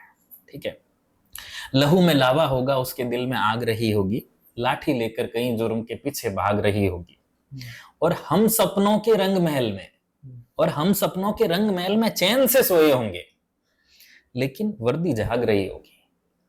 ठीक है डियर, आर्मी बॉर्डर की रक्षा कर रही, बहुत अच्छी बात है। मैं भी आर्मी में ही जाना चाहता था, सीडीएस 2 बार पास किया, एनडीए 2 बार पास किया, परिस्थिति बस नहीं जा पाया। लेकिन बॉस, जितना सीमाओं की रक्षा जरूरी है, उतना ही इंटरनल सिक्योरिटी भी जरूरी है। अभी आज जनता मान लो कि, पहली चीज तो बॉस ऐसा नहीं है कि पुलिस की इज्जत नहीं है, बहुत है। मैं इतनी जगह, जैसे कोविड में आप देखो, कोविड में फ्रंट लाइन पे डॉक्टर्स थे, हाँ, मैं मानता हूं, लेकिन सेकेंड रो पे तो हम थे। हाँ, हर व्यक्ति इन्फेक्टेड हुआ, इंक्लूडिंग मी। क्या चौराहों पे कोविड में पैसे बंट रहे थे? नहीं, फिर भी खाकी खड़ी थी। दिल्ली वाला इंसिडेंट, मैंने उस पर एक पोइम भी लिखी है, मैं बताऊंगा आपको। दिल्ली वाला इंसिडेंट यार, 5,000 की पब्लिक खड़ी है, एक दीपक नाम का कांस्टेबल खड़ा हो गया 5,000 की पब्लिक के सामने, मजाल उसकी कि हाथ लगा ले। तो बॉस, खाकी, मैं ऐसा नहीं मानता कि खाकी की इज्जत नहीं है, लेकिन कुछ एक इंसिडेंट कई बार वैसे हो जाते हैं कि जनता के दिमाग में वैसा आ जाता है कि यार कोई और चीजों से वो, या कोई और वाक्य या कोई और नाम दे देते हैं। बाकी बॉस, खाकी की इज्जत तो है। हाँ, आर्मी के रेस्पेक्ट में देखो बॉस, आर्मी आर्मी है, वो जितनी डिसिप्लिन्ड फोर्स है, उतना रिजिड हम इंटरनल नहीं हो सकते। जैसे कि आज से फॉर एग्जांपल बॉस, की किसी चौराहे पे अपन एक आर्मी पर्सन को खड़ा कर रहे हैं, ठीक है, लेकिन बॉस वो प्रैक्टिकल नहीं हो सकता। पुलिस फ्लेक्सिबल है, प्रैक्टिकल है। तो आर्मी अगर पुलिस आर्मी का काम करके देख ले, आप देख ले, दोनों साइड से कोलैप्स हो जाएगा। तो ये 2 डिफरेंट सेगमेंट्स हैं, फोर्स के 2 हिस्से हैं। हाँ, उनका काम ज्यादा टफ है। उनका इसलिए टफ है बॉस कि उनकी एक 5 सेकंड की झपकी है ना, तो हो सकता है गोला आके गिर जाए उन पे और देश की सीमाओं का वो उल्लंघन हो जाए। लेकिन यहाँ उतना नहीं, यहाँ हमें फ्लेक्सिबल होके सोचना पड़ता है, और कई प्रेशर्स भी रहते हैं जिनके अंडर काम करना होता है। हाँ, खाकी की इज्जत है, नो डाउट है, और कई बार उस वैसे इंसिडेंट हो जाते हैं कि जनता फिर वो जो भी आप अलंकार देना चाहो, उन अलंकारों से खाकी को सुसज्जित कर देती है। लेकिन बॉस, खाकी अपनी जगह सही है, और हमेशा अपन 100% काम सही नहीं कर सकते, एब्सोल्यूट कुछ नहीं होता, सब ये मतलब है ना, सापेक्ष है, निरपेक्ष कुछ नहीं। मेरा नजर उसमें ऐसे, जैसे कि सर आर्मी और पुलिस में सिमिलरिटी क्यों नहीं आ रही है, क्योंकि जैसे कि हम कहते हैं कि हमारे घर पे कोई गेस्ट अगर रोज आता है तो उसकी वैल्यू नहीं होती है। ठीक है। अब इन लोगों को ये माइंड सेट हो गया है, हम आर्मी से बहुत कम मिल पाते हैं और पुलिस से हम आए दिन रोज मिलते रहते हैं। तो ये चीजें हो गई कि एक बार जो मेहमान रोज रोज आएगा तो हमें भी ये हो जाता है क्या रोज रोज यही आता है, तो ये चीजें हो जाती है। लेकिन जब मुंबई वाला अटैक हुआ था कोसा वाला, वहां पर सबसे पहले गोली खाने वाले वो एक कांस्टेबल ही थे वहां पे। तुकाराम आकले। हाँ, तो ये चीजें जब ऐसे सामने आती है तो वहां पे लोग वाहवाही नहीं करते, तो दैट्स ये द चीजें पॉइंट। देखनी। एग्जैक्टली, आपने बहुत अच्छी चीज बताई मेरे भाई। ये मैं बताना भी चाहूंगा और सबसे निवेदन भी करूंगा कि खाकी को जो अप्रिसिएशन मिलना चाहिए चिराग जी, वो मिलता नहीं। जी हमारे काम छिप जाते हैं। जब हम अच्छा काम करते हैं तो उसको, मीडिया बंधुओं से भी निवेदन है कि जब हम अच्छा काम करते हैं तो उसको आप दिखाओ। बुरा काम तो नो डाउट सब दिखाते ही हैं। नेगेटिव तो 97% संसार नेगेटिव है, वो नेगेटिव चीजें ही दिखाएगा। लेकिन 3% जो पॉजिटिव लोग हैं उनसे ही तो दुनिया चल रही है। तो जब पुलिस अच्छा काम करती है तो कम से कम उसको कवर करो यार। उसको बहुत कम कवर किया जाता है, अप्रिसिएशन नहीं मिलता है। और जब अप्रिसिएशन नहीं मिलता है बॉस, तो फिर वो डल हो जाता है आदमी कि यार जब मैं करूंगा तो भी वही बात, मैं नहीं करूंगा तो भी वही बात। आए दिन विभागों में, चाहे वो पुलिस विभाग हो, चाहे वो अलग अलग डिपार्टमेंट में हो, घूसखोरी का आपको सामने न्यूज आती रहती है। तो आपका नजरिया कैसे देखता है इस चीजों पे वर्क करने के लिए? घूसखोरी का देखो, बेसिकली अब मैंने कहा अपन एक डेमोक्रेसी में रहते हैं, यहाँ एक नौकरशाही का सिस्टम है, लोकपाल लोकायुक्त भी बने हुए हैं। जी बेसिकली बॉस, मेरा नजरिया ये है, क्या आप इस पे बताना कि आप एग्री करते हो नहीं करते हो। जब तक जनता देगी नहीं, पुलिस वाले ले सकते हैं क्या नहीं, घूस? कोई चांस कोई भी। तो क्या जनता का इसमें बड़ा रोल नहीं है क्या? सबसे बड़ा रोल है। That's it. ताली दो हाथ से बजती है बॉस। बहुत बेसिक बात है। देखो, जला के रख दिया हाथों को दामन के साथ। ठीक है बॉस, सुनना, बहुत गहरी चीज है। जला के रख लिया हाथों के साथ दामन तक को भी, ये पुलिस के लिए है कि जला के रख लिया हाथों के साथ दामन को भी, मगर उन्हें चिराग बुझाना भी नहीं आया। तो बॉस, जनता से तो इतना सा ही तो कॉपरेशन चाहिए कि जहां भी लग रहा है गलत है, आप इतनी हेल्पलाइंस वगैरह है, आप बताते ही हो। जी ठीक है, एसीबी भी अपना काम करती है, लेकिन क्या बॉस, जनता अगर देना बंद कर दे तो कोई भी डिपार्टमेंट कहां से क्या ले लेगा, नहीं या उतने ट्रांसपेरेंट कानून आ जाए। हम्म, तो वो कहीं ना कहीं दोनों ही तरफ से दिक्कत रहती। ब्राइबरी ऐसे ही सीन में नहीं आई है। और फिर अपन बिगेस्ट डेमोक्रेसी है, 140 करोड़ की जनता है, जी तो हर टाइप के लोग हैं। तो हर टाइप के लोग हैं तो अब ठीक है, मैंने आपको बताया खाकी को क्या पॉइंट आउट जल्दी कर लेते हैं कि चल तो सब जगह सब चीजें रही है, चल तो सब जगह सब चीजें रही है, लेकिन ठीक है, खाकी को पॉइंट आउट कर लेते हैं। और 5,000 की भीड़ में भी एक खाकी वाला खड़ा है तो वो पहले दिखेगा। तो वो समस्या है खाकी के साथ। बाकी हम देखो, अपन अशोक महान पे जाते हैं दादा। अशोक महान को सब जानते हैं अपन, जी द ग्रेट अशोक। क्या उसने अपने 99 भाइयों की हत्या नहीं की थी? हिस्ट्री सेज ना, मैं नहीं कह रहा, हिस्ट्री सेज। ठीक है, कलिंग का युद्ध, एवरीवन नोस। तो फिर अशोक महान कैसे हुए? वो ऐसे हुए कि उनके अच्छे कर्म जो बाद में थे, तो बुरे कर्म उनके। ये देखा जाए कि अच्छे कर्म इंसान के, बुरे कर्म मतलब अच्छे कर्म ग्रेटर देन बुरे कर्म। बुराई तो माय डियर, अब जैसे अपन मान लो जैसे चल रहे हैं, चीटी चीटी पे पांव आ गया, मैंने इंटेंशनली नहीं किया ना, हो गया चीटी पे पांव, वो हो गया, हत्या हो गई। वो वाली चीज है। अच्छे कर्म का अगर अपन कंपेयर करें बुरे कर्म, वो अच्छे होने चाहिए। बाकी तो जनरली यार बेसिक चीजें तो सब्जेक्ट, बेसिक चीजें इन द सेंस के जो, मतलब मेरे कहने का मतलब कि भाई करप्शन को मैं भी मिटाना चाहता हूँ, सब लोग मिटाना चाहते हैं, लेकिन अब अपन सभी साथ होएंगे ना तो ये बात कर लेंगे। देने को कोई राजी मत हो ना, क्या ले लेगा, कोई नहीं ले लेगा। हाँ, और मैं ये मानता हूँ एक दिन ये सुधार आएगा, आप देख लेना जरूर एक दिन 100%। मतलब देखो यार, इंसान क्या चिराग जी, शिकायती प्रवृत्ति है इंसान की, शिकायतन है प्रवृत्ति। होता क्या है कि शिकायतें बहुत है इंसान की फितरत में, शिकायतें बहुत है इंसान की फितरत में। कल धूप से परेशान था, आज बारिश से परेशान। सही तो बात है। वो ठीक है, कुछ जनता करेगी, कुछ अपन करेंगे, हो जाएगा। मेरा स्पेशली घूस खरीद के बारे में जो बात करते हैं, डिस्कस करते हैं कि पुलिस पैसा लेती है या रिश्वत लेती है, आप रूल्स फॉलो करिए, कोई आपसे पैसा नहीं लेगा। तो आप किसी पे ऐसे प्रेशर नहीं डाल सकते कि आप घूस खरीद ले रहे हैं, वो ले इसलिए रहे आप दे रहे हो। कोई किसी के जेब से हाथ में डाल के नहीं निकालता। असल कभी ऐसा हुआ आपके साथ कि किसी बड़े पॉलिटिशियन का प्रेशर पड़ा हो कि नहीं आपको ये काम करना है हमारा? बॉस मैं ये चीज नहीं मानता, कारण बताता हूँ आपको। जितना बड़ा व्यक्ति होएगा, आइदर इट इज पॉलिटिशियंस और वट एवर, वो कुछ भी हो, बड़ा आदमी जिसकी सोच बड़ी है, वो हमेशा आपको ये कहेंगे विधि सम्मत जो है वो इसमें कर लो। ओके। ठीक है, तो मुझे नहीं लगता कि कोई भी बड़ा व्यक्ति, बड़ा पॉलिटिशियन कभी भी आपको गलत करने को कहेगा, गलत करने को कभी नहीं कहेगा। हाँ, हमेशा होता है, ये होता है कि पुलिस कई मुद्दों में क्या मतलब प्रिजुडाइज रहती है, अपन पूर्वाग्रह से ग्रसित रहते हैं, तब बड़े इंसानों का इंटरफेयर जरूरी है।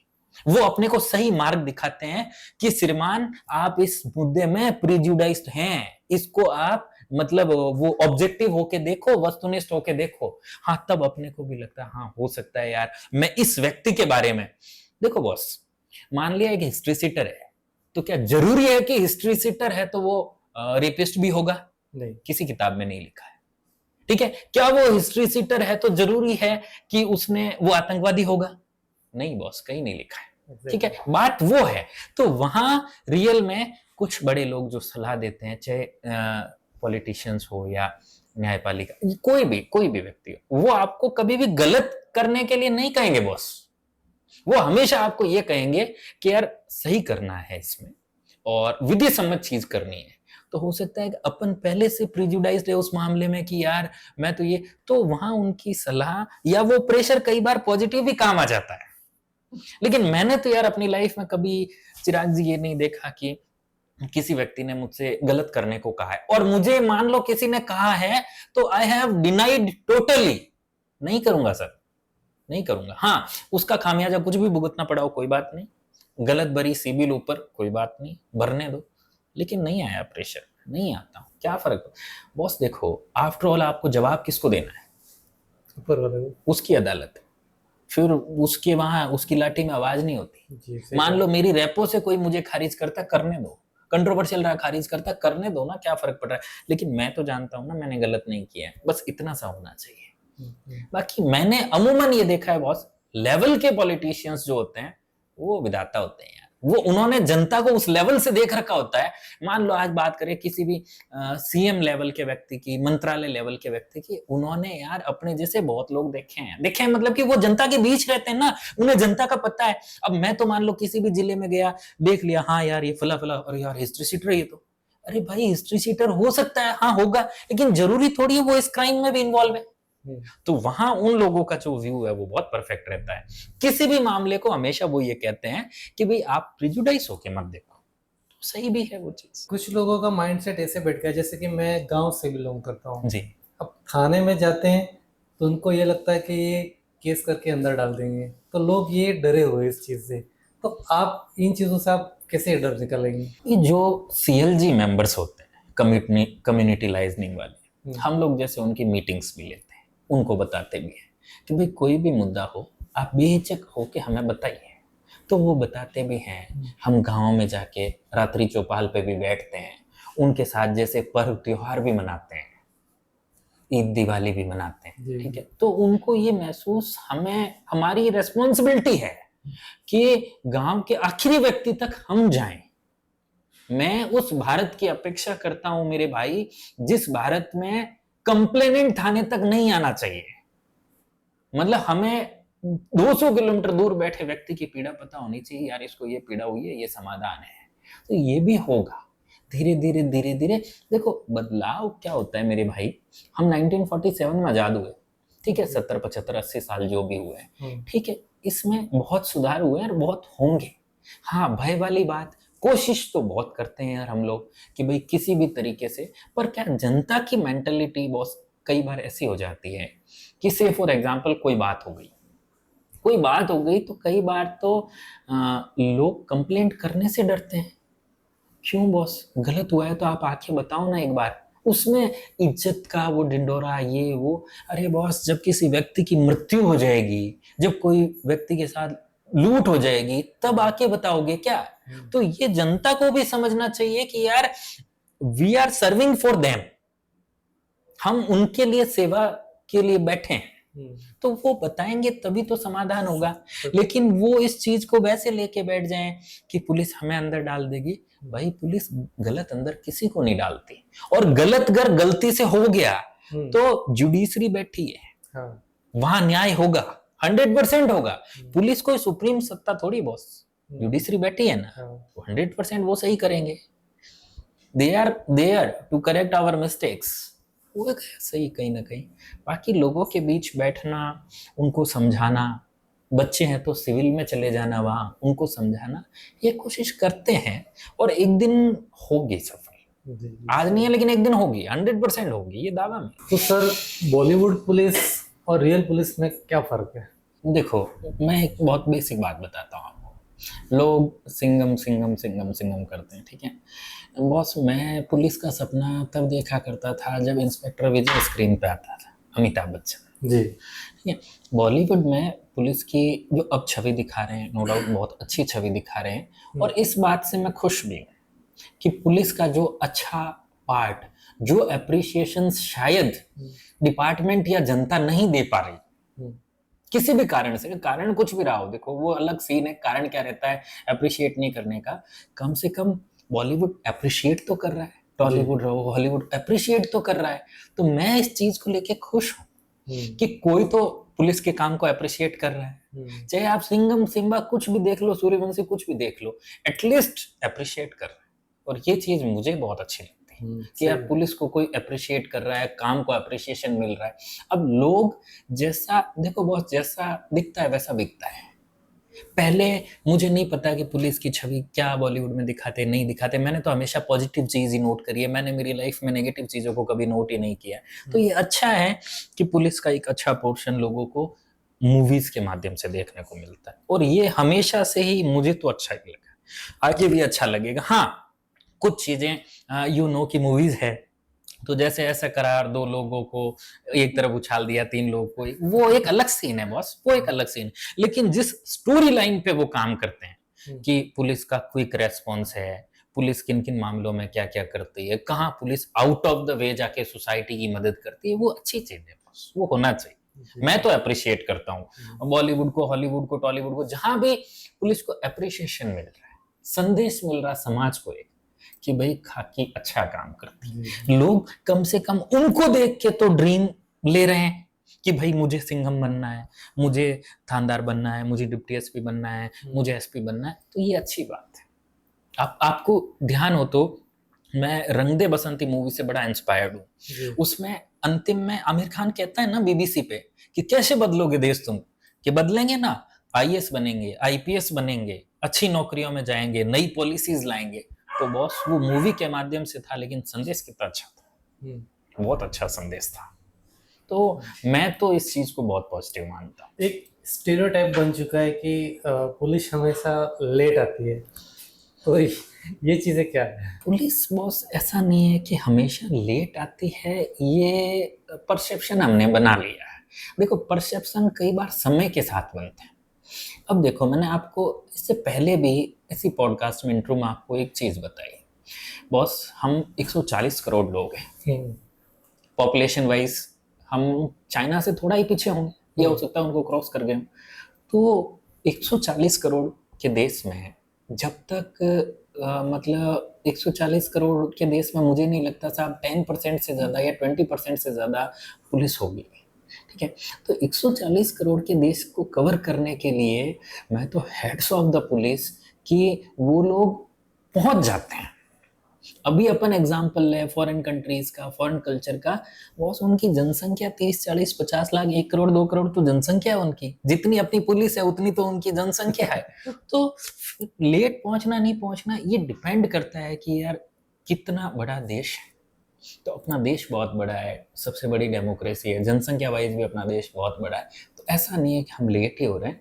हम जहाँ मतलब बहुत लगता है ना कि ये देश हित का मुद्दा है, वहाँ पुलिस भी टाइम पे आती है, आर्मी भी टाइम पे आती है, सब चीज़ें टाइम पे होती कोई ऐसा मजेदार वाक्य आपके साथ हुआ या खतरनाक कोई इंसिडेंस वाइल्ड केस में? है। इंसिडेंट तो ऐसा है चिराग जी कि पुलिस की लाइफ में रोज नए चैलेंजेस, नए नए इंसिडेंट हम्म। आते हैं, लेकिन मुझे एज सच अभी तक मतलब सारी चीज़ें हैं ना वो चैलेंजिंग और वैसे इंस्पायरिंग लगी है। हर चीज़ में हम नया देखते हैं। अब उसमें से पॉजिटिव अपन कितना सीखते हैं, नेगेटिव कितना सीखते हैं, वो एक अलग बात है। तो एज सच कोई बहुत वैसा मतलब हाई प्रोफाइल केस तो मैंने कभी इन्वेस्टिगेट किया नहीं, या वैसा मैंने कभी कि उसमें बहुत ज़्यादा संकट आए वो हुआ, या वैसा वैसा नहीं। हाँ, लॉ एंड ऑर्डर इश्यूज मैंने फेस किए हैं बहुत से। और लॉ एंड ऑर्डर में कई बार होता है जनता पे हल्का बल प्रयोग करना पड़ता है, क्योंकि बहुत जनता किसी चीज को कैसे देखती है वो बड़ा अलग है, जी। पुलिस कैसे देखती है वो बड़ा अलग है। भाई मान लो कि कुछ लोग जो जनता को उकसा रहे हैं गलत चीज के लिए, तो गलत चीज के लिए वो उकसाएंगे, लेकिन उनको कंट्रोल करना हमारा काम है। जी सही। तो वो उसमें आप ये देखो कि छुटभैया नेता भी होते हैं। छुटभैया नेता इसलिए प्रयोग किया है कि जो सही नेता, सही पॉलिटिशियन है, वो कभी भी जनता को भड़काएंगे नहीं। वो जी। मास लेवल पे भलाई देखते हैं, बुरा नहीं देखते। लेकिन जो छुटभैया नेता होते हैं, जिनको पॉलिटिक्स की समझ नहीं है, वो लॉ एंड ऑर्डर बिगाड़ने का प्रयास करते हैं। छोटा सा इंसिडेंट था, मैं शाहपुरा पोस्टेड था तब भीलवाड़ा, तो ये नए जिले बने। हम्म। तो नए जिले बने तो मुझे ये लगता है ये अच्छी बात है, नया जिला बनता है, विकास अच्छा होता है, सब होता है। तो लोगों ने बेफालतू के वो प्रोटेस्ट क्रिएट किए वहाँ, तो वहाँ उनको काउंटर करने के लिए लॉ एंड ऑर्डर की समस्या रही, मैंने चैलेंजेस भी फेस किए, इवन पत्थर भी खाए, सब खाए, और उसका रिएक्शन वो सारा सब कुछ काउंटर भी किया, उसको शांत भी किया। अंदर मतलब ये स्थिति कि अंदर दो एसपी साहिबान, आईजी साहिबान, कलेक्टर साहिबान मीटिंग में थे, बाहर हम लोग जनता को कंट्रोल कर रहे थे। तो कई बार ऐसी चैलेंजिंग परिस्थितियां भी रही कि हमने जनता को उस लेवल तक सहन किया है कि चोटों के निशान कई दिन तक हमारे गए नहीं। लेकिन ठीक है, जनता है, हमें कंट्रोल करना है। उसके बाद मुकदमे भी दर्ज हुए उन लोग पे, वो सारा हुआ, लेकिन वो ठीक है, part and parcel of job है। वो तो हम जिस दिन आए थे उसी दिन हमने निर्णय ले लिया था कि भाई ये सब चीजें फेस करनी पड़ेगी। लेकिन ये सब चीजें जनता को भी समझनी चाहिए कि बिना वजह के मुद्दों के लिए ये आंदोलन वगैरह इसमें ना पड़े। जो रियल में मुद्दे हैं उनमें वैसे भी पुलिस साथ है, कोई दिक्कत ही नहीं है। ये कुछ चीजें हैं, बाकी नॉट कोई स्पेसिफिक ऐसा इंसिडेंट नहीं रहा कभी कि बहुत ज्यादा परट्रब महसूस किया हो। ये जहाँ भी रहे एसपी साहिबान अच्छे रहे हो, ठीक रहा सारा। जैसे कि आप त्योहार पे भी ड्यूटी करते हैं और जी। आपके हर यानी कह सकते हैं कि छुट्टियां न के बराबर हैं, तो कभी कभी इतना वर्क करने के बाद भी आप लोग फिर भी सुनाते हैं कि क्या करती है पुलिस यूँ, तो ये चीज़ कैसे देखते हो आप? बस इसका एक छोटा सा एग्जांपल बताता हूँ आपको चिराग जी। अभी थोड़े दिन पहले मैं सोशल मीडिया पे स्क्रॉल कर रहा था, तो एक डिप्टी एसपी साहिबान की कैप नहीं लगी हुई थी, उनके साथ थानेदार जी, उनकी भी कैप नहीं लगी हुई। जैसे आप देख रहे हैं मेरी अभी कैप लगी हुई है, अपन कंफर्टेबल बैठे हैं। बस कई बार ड्यूटियों में इतना लंबा हम लोग चले जाते हैं, या लॉ एंड ऑर्डर कंट्रोल करना हो, जनता को कंट्रोल करना हो, तब बॉस कैप याद नहीं आती आदमी को याद आता है मेरा फर्ज क्या है, ठीक है, मेरी ड्यूटी क्या है। तो उसमें एक किसी व्यक्ति ने नीचे लिखा हुआ था कि पुलिस आजकल कैप पहनना भूल गई है। ओहो। मुझे बड़ा दुख हुआ वो देख के, मतलब मेरी आत्मा मतलब झकझोर दी मेरी आत्मा उसने, कि मैंने कहा यार, जो डेली रात में गश्त होती है 5-5 घंटे, 7-7 घंटे सोते नहीं है, 302 का कोई प्रकरण हो गया तो हम टोटल उसको कि यार हत्यारे कैसे मिले, मुलजिम कैसे मिले, 4-4 दिन खाने का पता नहीं है, 10-10 दिन घर पे बात नहीं हो रही है, यहाँ से मुलजिम ला रहे, वहां से मुलजिम ला रहे, सब चीजें कंट्रोल कर रहे। उसमें जनता ये देखती है कि हमने कैप नहीं पहनी हुई है, क्या हमारी वर्दी पे लगा हुआ खून किसी को नहीं दिखता, कि यार कितना, मतलब हम लोग भी तो इंसान हैं यार। जी after all we are humans. और पॉडकास्ट के अंत में खाकी पे एक मेरी कविता है, वो आपको बताऊंगा, जरूर जिसमें जरूर। मैंने ये चीज मतलब बड़ी, मैंने मेरे दिल का दर्द लिखा है यार उसमें, कि जनता ये देख रही है कि मैंने कैप पहनी कि नहीं पहनी। आपने नहीं देखा कि पिछले 3 दिन से मेरी वर्दी की हालत क्या है, कितना मतलब पसीने से भीगी हुई वर्दी, खून से भीगी हुई वर्दी। तो लोगों को वो देखना चाहिए कि what we are doing for them. हम उनके लिए मतलब हमारी सर्विस उनके लिए कितनी मायने रखती है, केवल इतनी सी कि हमारी कैप देखी जाती है।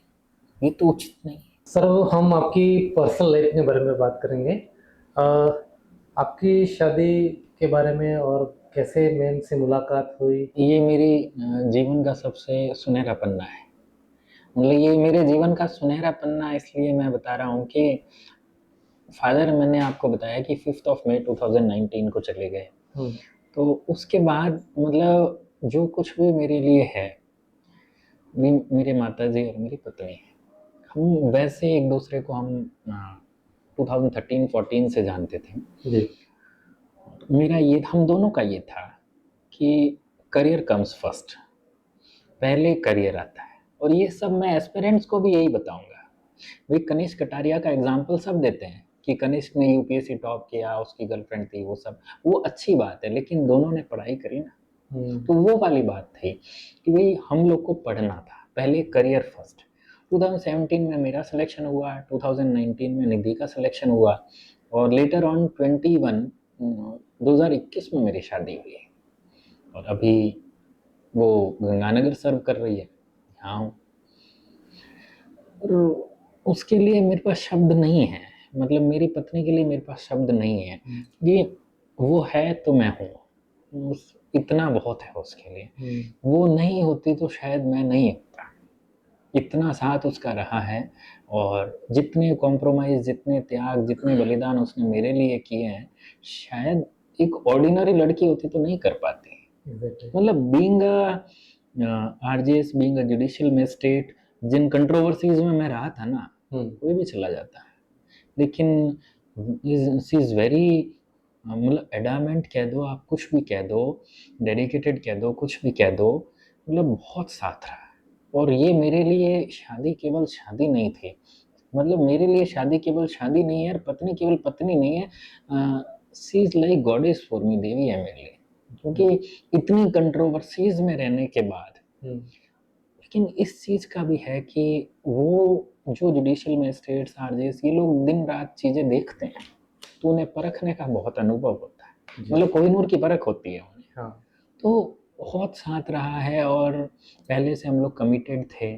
फिर ठीक है, करियर के चक्कर में शादी हमारी थोड़ी लेट हुई।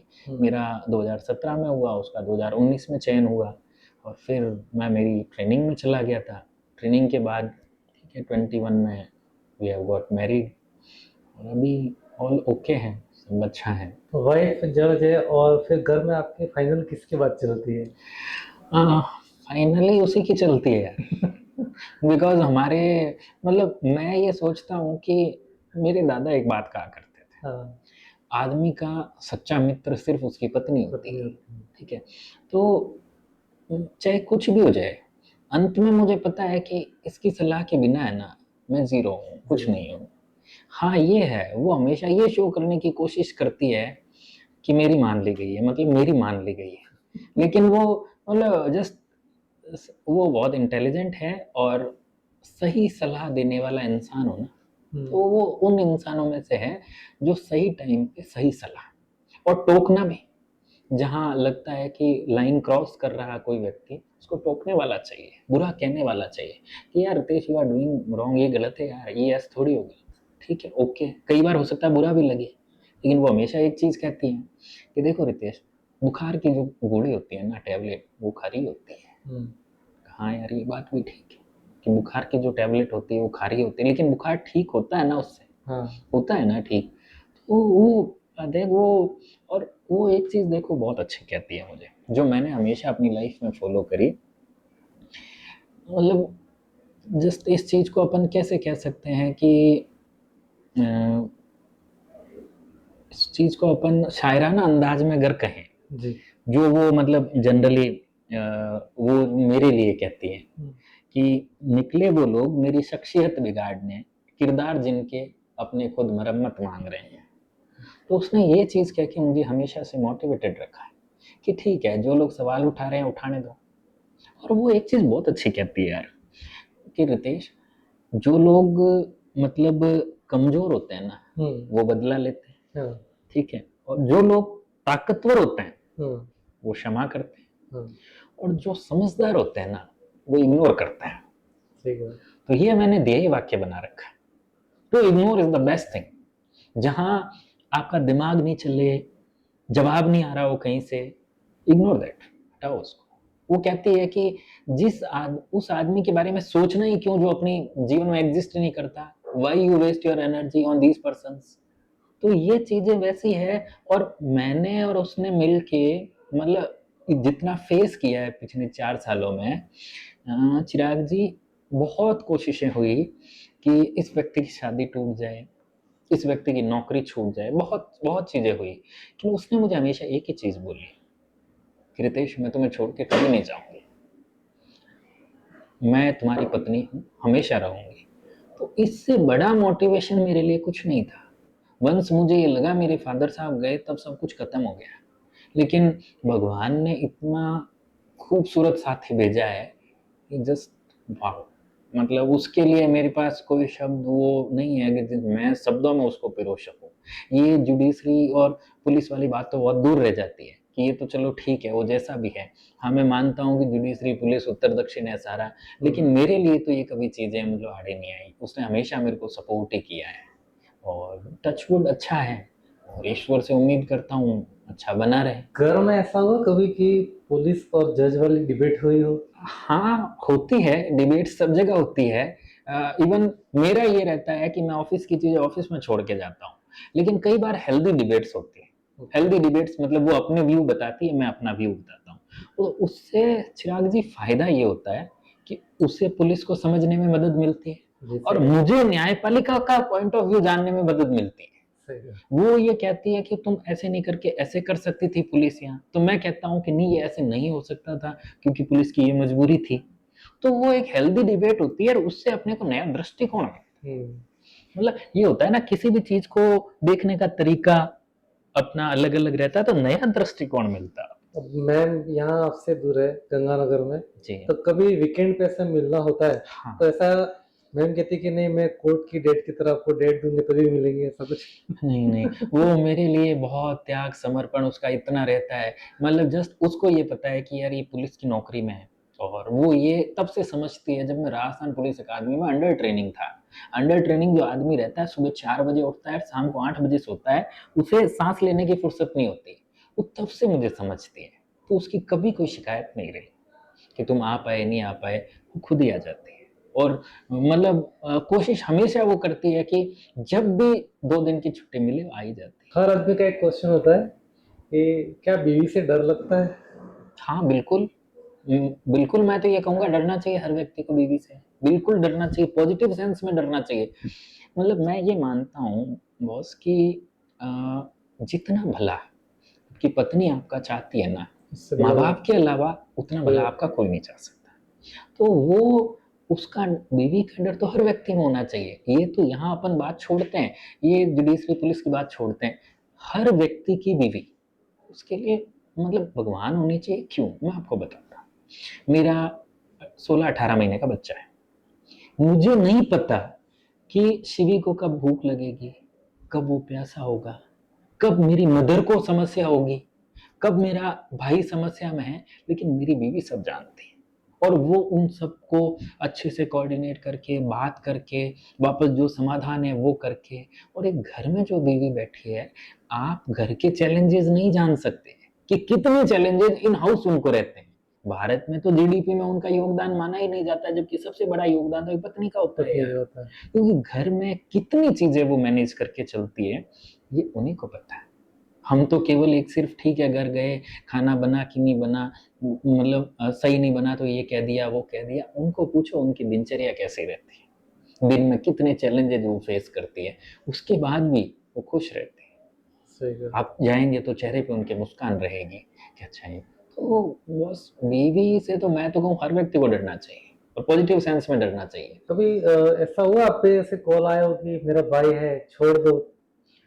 हाँ, आते हैं। मैं टू बी ऑनेस्ट आपसे झूठ नहीं कहूँगा, मतलब ट्रैफिक में या जो भी है, जैसे भी है, उसमें चिराग जी मेरा एक व्यू है कि जनरली मान लो किसी ने गलती कर दी, मान लो कोई भी हो, चाहे भाई है चाहे नहीं है, मान लो छोटा-मोटा हो गया, जैसे हेलमेट नहीं पहना या कोई गलती कर दी, उसने गलती करी होगी तभी पुलिस ने रोका है, अदरवाइज़ Exactly. पुलिस नहीं रोकती। नहीं रोकती। लेकिन होता क्या है बॉस कि 19-20 की कोई गलती हो ना, तो एक बार आप किसी भी व्यक्ति को क्षमा करके देखो। क्षमा करना, मैंने कहा ना, ताकतवर इंसान क्षमा करता है। तो क्षमा करके देखो, यदि वही व्यक्ति दूसरी बार गलती करता है तो रेल बना वो गलती नहीं होती फिर वो। ठीक है। तो अगर एक बार दो बार किसी का फोन आया, उसमें मेरा हमेशा ये रहा है, चाहे ट्रैफिक कांस्टेबल खड़ा हो, हेड कांस्टेबल खड़ा हो, दीवान खड़ा हो, ये ऐसा हिसाब, मैंने हमेशा यही बोला है कि मौके के अधिकारी आप हैं, जो करना आपको करना है, मेरा ये निवेदन है।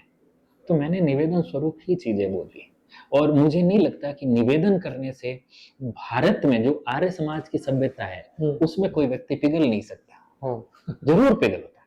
तो वो ठीक है, किसी ने छोटा मोटा गलती कर दिया, हेलमेट नहीं पहना, कुछ पहना, तो वो फोन कर दिया, ठीक है साहब। और मान लो, देखो ये बेसिक है, जो पावर्स रहती है ना,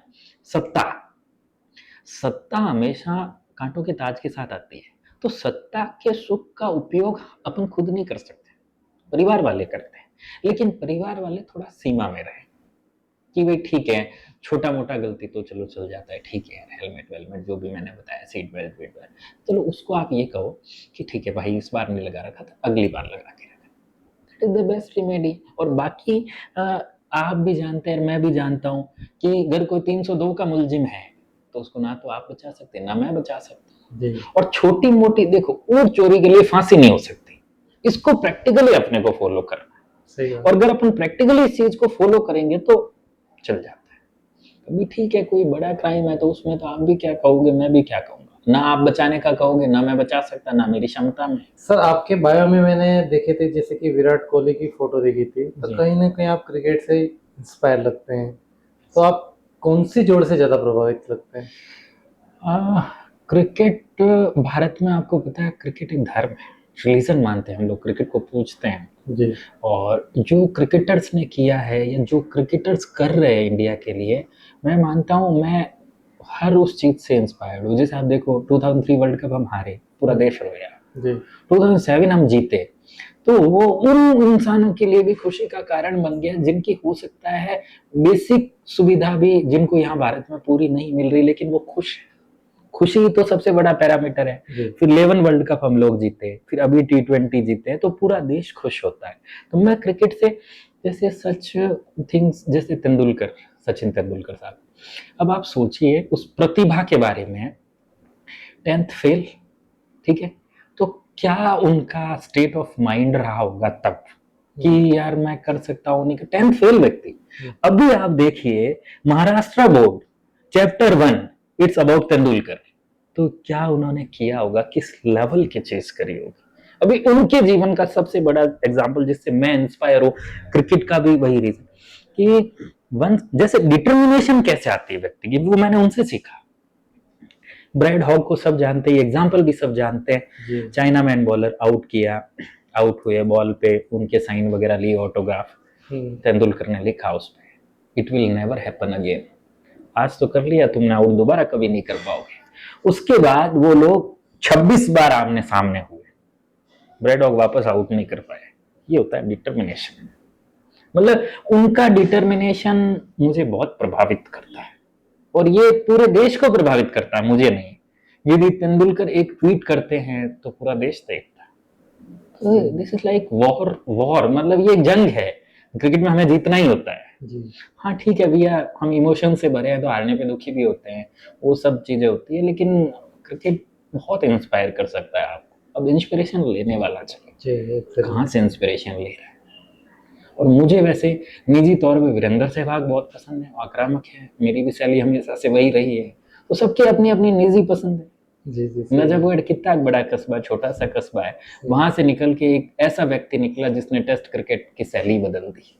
तो मतलब बदलाव लाए जा सकते हैं। विराट कोहली के आपके मैंने इंस्टा पे एक फोटो देखी थी, तो विराट कोहली से भी आप प्रभावित लगते हैं। विराट कोहली का ऐसा कौन सा डिसीजन है जो आपको बहुत ज्यादा इंस्पायर करता है? बॉस यार, विराट विराट है। वो इसलिए विराट है कि जस्ट एक दिल्ली का बंदा जो 40 नॉट आउट है रणजी में, 40 नॉट आउट है, रात को जाता है, पिता बहुत बीमार होते हैं, पिता की डेथ हो जाती है। मैंने मेरे पिता को इन हाथों में खोया है, तो मैं वो दर्द महसूस कर सकता हूँ उनका, कि मुझे तो आगे वाले 3 महीने तक होश ही नहीं रहा कि क्या कैसे रहा, दाह संस्कार कैसे किया मुझे याद नहीं है। ये इतना बावला हो गया था। वो व्यक्ति 40 नॉट आउट होता है, सुबह वापस ग्राउंड पे जाता है कि नहीं मुझे देश के लिए बहुत कुछ करना। धन्य है उस परिवार के घर वाले यार, जिसको उन्होंने ग्राउंड पे भेजा और अपना सेंचुरी करके आता है। तो ये लेवल का डेडिकेशन बॉस मैंने तो नहीं देखा किसी का। ये लेवल का डेडिकेशन कि जिसके पिता की डेथ हो गई, बंदा सेकेंड डे मॉर्निंग ग्राउंड पे है, सेंचुरी मार के पिता को मतलब श्रद्धांजलि दे रहा है। इससे बड़ा डेडिकेशन बॉस किसी का क्या होगा। मतलब विराट के लिए मैं एक चीज कहूंगा, ये दहाड़ की गर्जना उनको सुनाना जो समझौतों के आदी है। ये दहाड़ की गर्जना उनको सुनाना जो समझौतों के आदी है। हम परिंदे सर फिरे हैं, संघर्षों से हमारा गहरा नाता है।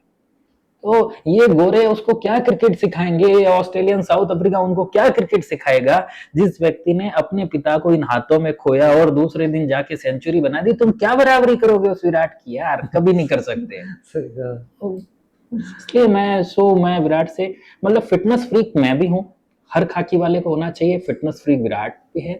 और विराट तो देखो इतना बड़ा नाम है कि ये जस्ट रोहित शर्मा, विराट कोहली, ये वो एग्जाम्पल है जिन्होंने भारतीय क्रिकेट को, भारत देश को बहुत कुछ दिया है, बहुत कुछ माने कि बहुत कुछ। हम हमेशा उनके ऋणी रहे। ऐसा कोई ऐसा आपने मैच मिस कर दिया और दुख हुआ हो? यस, मैंने कहा सहवाग मेरे फेवरेट हैं।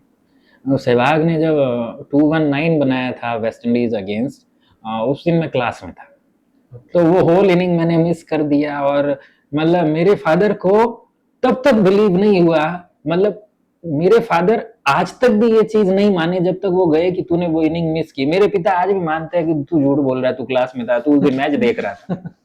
वो माने ही नहीं, मतलब वो नहीं मान सकते थे कि ये सहवाग को देखता वो मिस नहीं कर सकता। जी। तो वो मिस दैट अपॉर्चुनिटी। मुझे पता नहीं उस दिन नहीं, क्लास का कई बार रहता है कि ज्यादा कॉन्सेंट्रेटेड थे क्लास में, क्लास में रह गए। वो उस मैच के लिए मुझे आज भी बहुत होता है।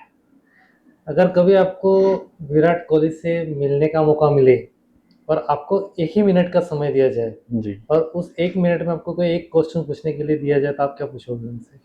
मैं उनसे केवल उसी रात वाला सवाल पूछूंगा कि यार विराट आपने वो चीज कैसे करी, क्योंकि मैं वो चीज कर नहीं पाया बॉस। मतलब कि आपने कैसे वो रात निकाली। Virat was mature that time, Virat बहुत मैच्योर थे उस वक्त, ऐसा नहीं कि विराट बच्चा था। मतलब एक पिता का जाना सबको पता होता क्या होता, छत होती है यार। पिता भले ही सूरज जैसे होते हैं, तपत महसूस होती है, लेकिन वो नहीं हो ना तो संसार खत्म हो जाता है। तो मैं वही चीज पूछूंगा विराट से कि यार बॉस उस दिन कैसे किया था। ये क्रिकेट विकेट ये सब चलता रहेगा भाई, ये तो चलो चलता रहता है, अच्छी इनिंग आएगी, बुरी आएगी, बुरा फेज, उस दिन उन्होंने कैसे किया यार, इतना बड़ा, मतलब इतना बड़ा बलिदान, इतना बड़ा त्याग, पता नहीं उन्होंने कैसे किया। आए दिन आपने सर ये खबरें सुनते हो कि भर्तियों को लेकर जी, कि ये भर्तियों में गड़बड़ियां हुई, पेपर लीक के मामले में, ये सारी चीजें बहुत आजकल हो रही है। तो ऐसा ही भर्तियों को लेकर आपने अभी लेटेस्ट जो न्यूज़ चल रही है, तो उसमें एज अधिकारी के तौर पे आप उसको कैसे देखते हैं? मतलब दुखद है, जो भी है एक तरीके से दुखद कह दीजिए, क्योंकि मैं भी देखो एक एस्पिरेंट रहा हूँ। मैंने आरएस फाइट किया, एग्जाम दे के मैं आया, तो मैं उस चीज को समझ सकता हूँ कि कितनी मेहनत करनी पड़ती है यार, कितनी रातें गुजारनी पड़ती है अपने रूम में बैठ के। रोज आपका वही शेड्यूल रहता है, उठे पढ़े वापस सोए, उठे पढ़े वापस सोए। उसके बाद इंसान उम्मीद करता है एग्जाम होगा, एग्जाम क्रैक करता है, वर्दी पहनता है के सामने बैठा, और वर्दी पहन के ट्रेनिंग करता है। ट्रेनिंग के बाद अगर ये चीज़ हो जाए कि पेपर मट गए थे, पेपर लीक हो गए थे, तो मैं मानता हूँ उस दुख का कोई पार नहीं है यार, उस दुख का कोई पार नहीं है। मैं उन सभी एस्पिरेंट्स के प्रति मेरी मतलब सिंपैथी है। पढ़ के जो बच्चे पास हुए, मुझे बड़ा उनके प्रति लगता है कि यार ये बच्चों का क्या कसूर था। मान लिया जिन्होंने चीटिंग की होगी, वो जितने भी एटीएस एसओजी बहुत अच्छा काम भी कर रही है उस पर, हमारे बॉस वीके सिंह जी उस पर बहुत अच्छा काम कर रहे हैं। लेकिन अब आफ्टर ऑल बात यही है कि जिन बच्चों ने अपनी मेहनत से रात रात भर, मतलब मुझे नहीं पता कि कितनी रातें उन्होंने संघर्ष किए होंगे, तब जाके ये चीज़ें उनको मिली, और उसके बाद एक दिन पता चलता है कि भाई भर्ती रद्द हो गई। जी और कुछ तथाकथित ऐसे व्यक्तियों का कारण रद्द हो गई जिनके पास पेपर था। तो उन एस्पिरेंट्स के लिए दुख है जिन्होंने मतलब ये असीम पीड़ा झेली है, वर्दी पहन के जॉब पे चले जाना, ट्रेनिंग करना, उसके बाद बॉस इस दुख का कोई तोड़ नहीं है कि यार उनके साथ ये कैसे हो सकता है। ये जैसे कि कुछ लोगों की जैसे कि भर्तियाँ रद्द होती है तो सरकार तो सिर्फ भर्तियाँ रद्द कर देती है, पर सरकार ऐसे दो मुहिम पे क्यों नहीं चलती? जैसे कि कोई इसमें ईमानदार रहा हो तो उसका फ्यूचर कैसे सेफ हो? इस चीज़ पे मैकेनिज्म होना चाहिए, लेकिन अनफॉर्चुनेटली क्या ये जो डिजिटल मीडिया वाला युग है ना, पहले अपन ऑफलाइन मीडिया जो होता था उसमें तो क्या जो भी होता था ट्रेस होने लायक रहता था। डिजिटल मीडिया आने के बाद कई बार अपने को पता नहीं चलता कि कोई चीज़ कितनी जगह फॉरवर्ड हुई है। अब अपन भी कोई चीज़ फॉरवर्ड करते तो अपने को लिखा थोड़ी आता कितनी जगह फॉरवर्ड हुई है। तो वो वाली दिक्कत है कि हाँ, इसके लिए मैकेनिज्म होना चाहिए। सरकार प्रयास भी कर रही है, नो डाउट सरकार अच्छा भी करेगी, लेकिन अभी हाल फिलहाल कोई इतना अच्छा मैकेनिज्म अनफॉर्चुनेटली हम लोग बना नहीं पाए हैं कि जिनसे सभी दोषियों को अपन ट्रेस कर सके और एक साथ ट्रेस कर सके। क्योंकि digital media boss, digital media में कहाँ कितना फॉरवर्ड हुआ नहीं देख सकते। और ये देखो भर्ती रद्द अभी कोर्ट ने करी है, ये सरकार का वो नहीं है, सरकार तो अभी बचाने में लगी हुई है। और सरकार का व्यू भी वैसे सही है कि यार जो बच्चे पढ़ के आए उनका क्या दोष, उनका क्या दोष था। लेकिन कोर्ट के माननीय न्यायपालिका के जुडिशरी के अपने व्यू, वो अपनी जगह सही है, तथ्यों पे चलती है न्यायपालिका, और जो तथ्य थे उनके बेस पे उन्होंने किया। तो हर चीज मैंने पहले भी बताया, कोई भी चीज एब्सोल्यूट नहीं है दुनिया में, सब चीजें मतलब रेलेवेंट है। कोई भी चीज मतलब निरपेक्ष सापेक्ष वाली बात, निरपेक्ष कोई चीज हो नहीं सकती, सापेक्ष ही होती है, कभी गलत कभी सही। एज अ ऑफिसर आप उन जो लोग परेशान रहे हैं एसआई भर्ती के बाद, जिनकी नौकरियां जा चुकी हैं, उनके लिए आप कोई मोटिवेशन? मैं यार मेरे भाई बहनों को एक ही चीज कहना चाहूंगा, नथिंग इज लास्ट। मतलब ऑलवेज मतलब hope for the best, ready for the worst. जीवन में ऐसा कुछ नहीं है जो अंतिम है। जीवन में ऐसा कुछ नहीं होता जो अंतिम है कि यार ये चीज अंतिम है। आप किसी भी इंसान की जर्नी उठा के देख लीजिए, अंतिम कुछ नहीं होता है। एक इंसान की जर्नी मैं अल्बर्ट थॉमस अल्वा एडिसन से बहुत बहुत इंस्पायर्ड हूँ, बहुत। मतलब यार जिस व्यक्ति को 8th में ये कह के घर भेज दिया कि आपका बच्चा बहुत ज्यादा होशियार है, हम इसे पढ़ाने के काबिल नहीं है, आप इसे घर पे पढ़ा लीजिएगा, उसकी माता के लिए लिखा। तो घर जाके पूछा अपनी माँ को, मामा टीचर ने नोट दिया यार, ये बोला है कि आज से आपको स्कूल आने की जरूरत नहीं है। 8th क्लास का बच्चा क्या समझता है यार बॉस, क्या समझता है? उसकी माँ ने उसको क्या जवाब दिया होगा? उसकी मामा ने उसको बोला कि बेटा हाँ, उन्होंने लिखा है आप बहुत होशियार हो और आपको स्कूल की जरूरत नहीं है, आप घर से ही सब कर लोगे। वन डे उस बच्चे ने बल्ब का आविष्कार किया। उसकी मामा नेक्स्ट पेज पे एक नोट लिखती है कि एक दिन मेरा बच्चा एक ऐसी चीज करेगा जिसको आप नहीं कई पुश्तें याद रखेंगे। एक दिन उन्होंने बल्ब बनाया और वही नोट उनको वो मिल गया कहीं। तो ये एक माँ की डिटर्मिनेशन थी। अगर वो दिन वो लास्ट मान लेते कि यार ये तो मेरे बच्चे का लास्ट दिन है, या एडिसन वो दिन लास्ट मान लेते कि यार ये लास्ट दिन है, तो क्या होता?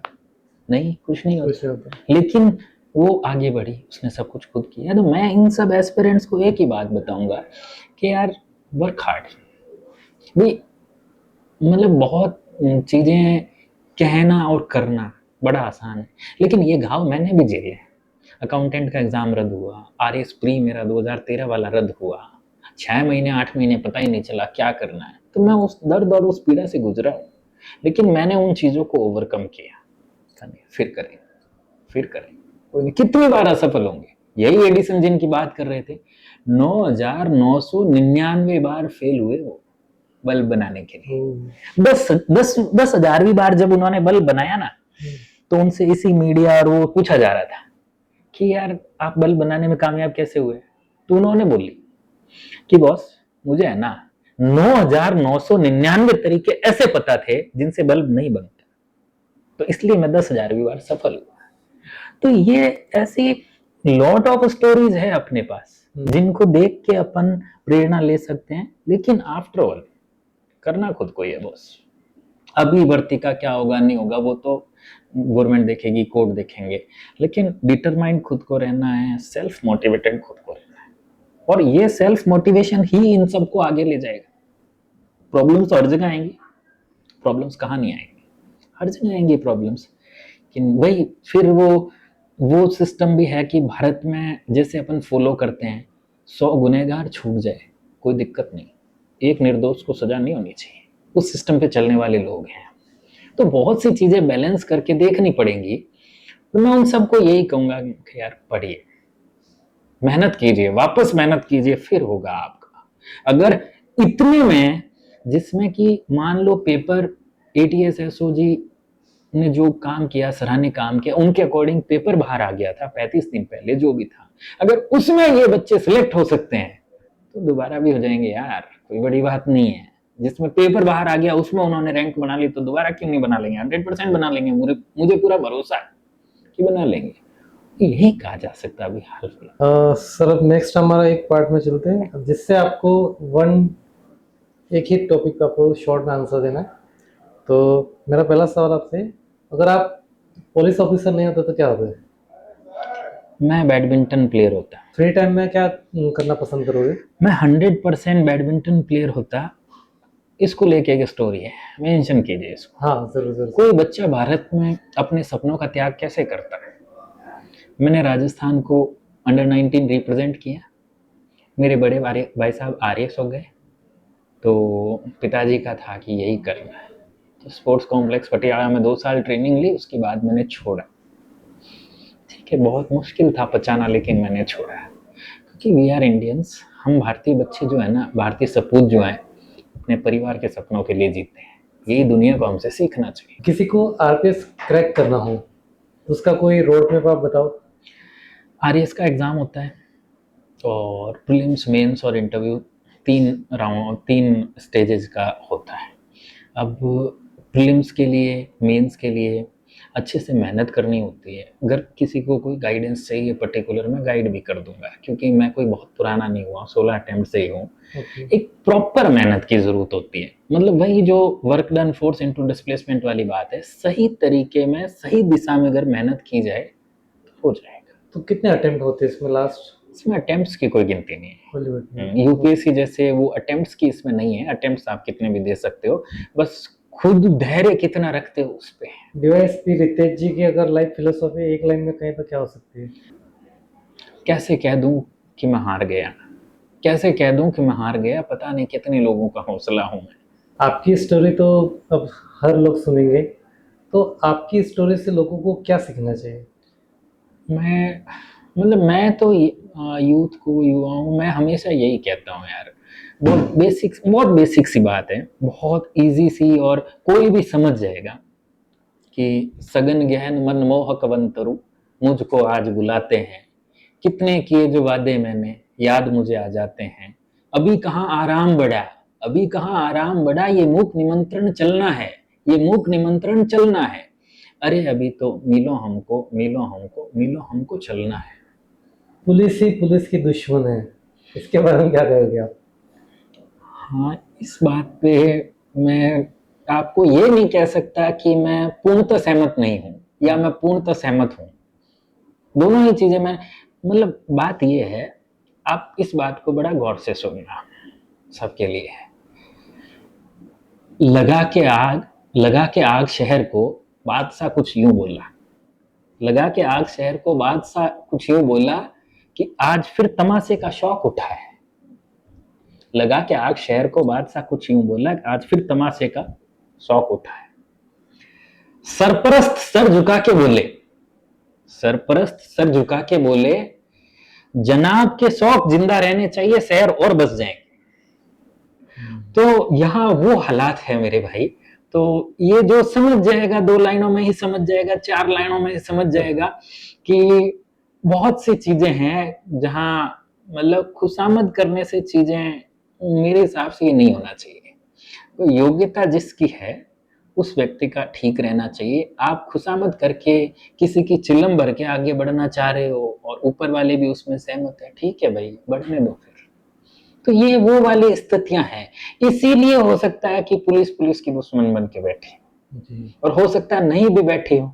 मैंने कहा ना, मैं पूर्ण रूप से सहमत भी नहीं हूँ, पूर्ण रूप से असहमत भी नहीं हूँ, जी क्योंकि जो मेरी जर्नी, मेरा संघर्ष रहा है, अगर वो एक व्यक्ति भी सही तरीके से एनालाइज करता ना, तो आज शायद मुझे ये लगता कि जैसे मैंने अपने वो बायोडेटा में भी ये लिखा था कि भाई पुलिस एक परिवार है, मैं इसको चरितार्थ करना चाहता हूँ, लेकिन परिवार का रेस्पॉन्स भी वैसा होना चाहिए। जरूर। हाँ, कुछ लोग मुझे बहुत अच्छे भी मिले, ऐसी बात नहीं है, जिन्होंने रियल में मतलब मुझे जीवन मरण के उस चक्र से निकाल लिया। नहीं तो हो सकता है कि मैं पता नहीं कब का हार मान लेता, या हो सकता है मैं भी अभिमन्यु बन जाता। लेकिन उन्होंने मुझे अभिमन्यु से आगे की चीजें बताई कि ठीक है, सिस्टम जैसा भी है, अपन कल पुर्जे सिस्टम को नहीं बदल सकते, लेकिन ठीक है, अपन सही कर सकते सही हैं। बात।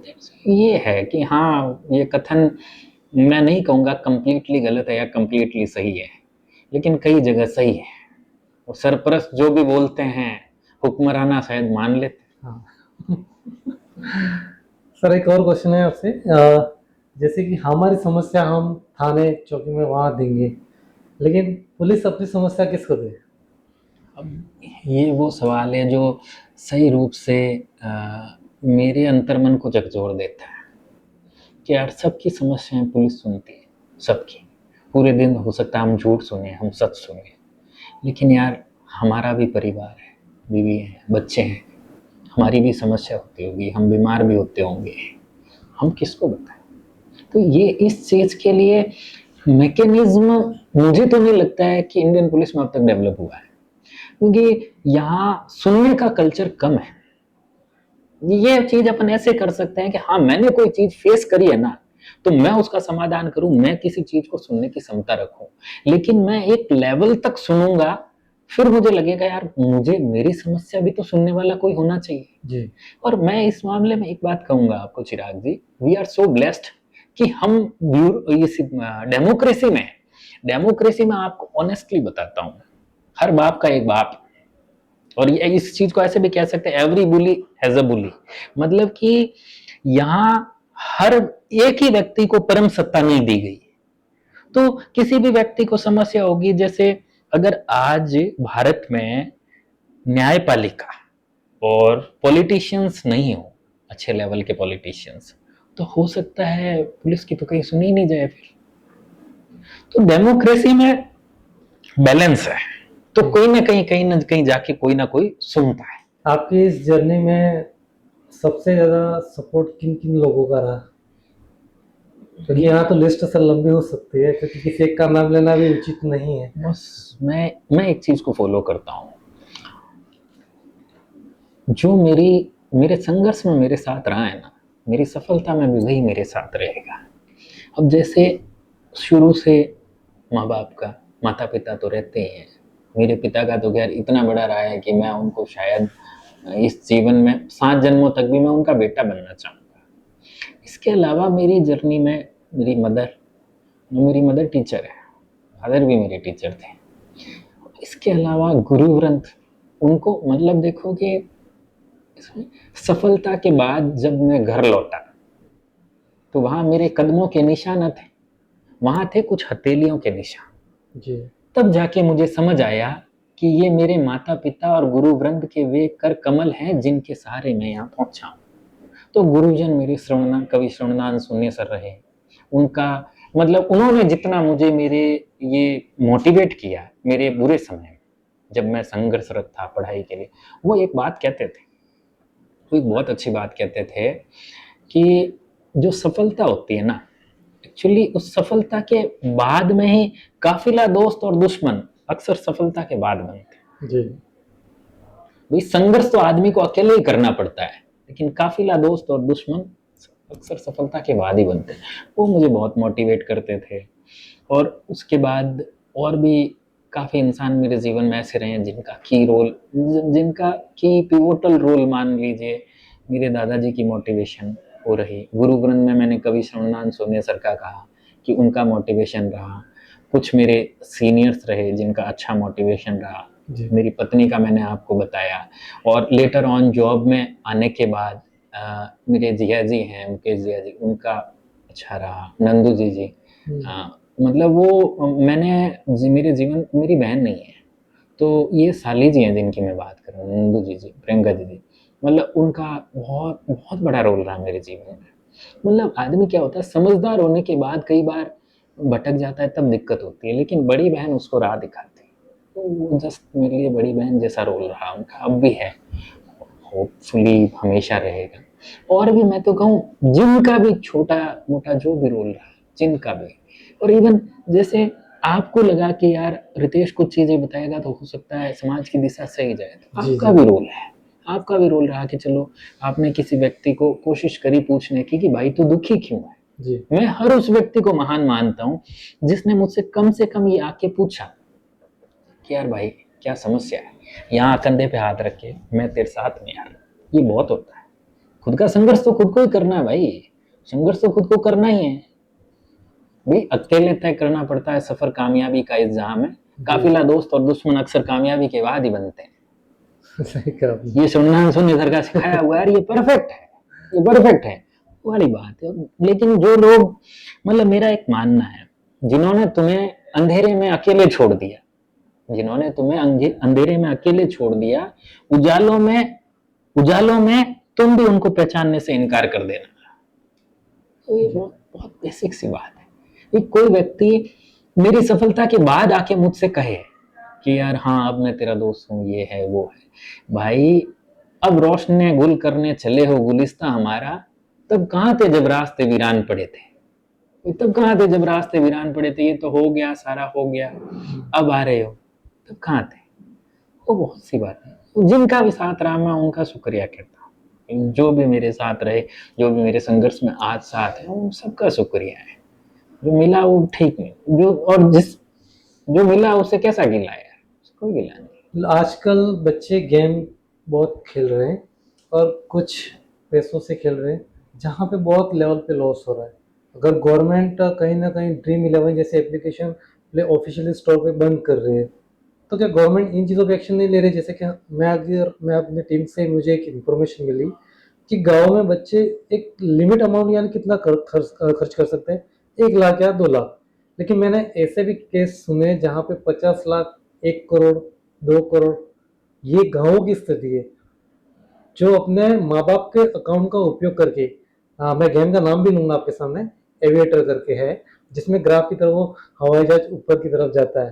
तो ये बहुत ज़्यादा चल रहा है आज की डेट में, तो वहाँ तक तो प्रशासन नहीं पहुँच पा रहा है। अगर थोड़ी सी भी आज की डेट में अगर एसआई भर्ती में इतना एक्टिव है कि उसको तुरंत कोर्ट ऑर्डर दे देता है, तो इन चीज़ों पे क्यों नहीं करे? क्योंकि कहीं ना कहीं उसके प्रमोशन बड़े बड़े खिलाड़ी कर रहे हैं, तो वहाँ पे क्यों ये चीज़ें नहीं हो रही है?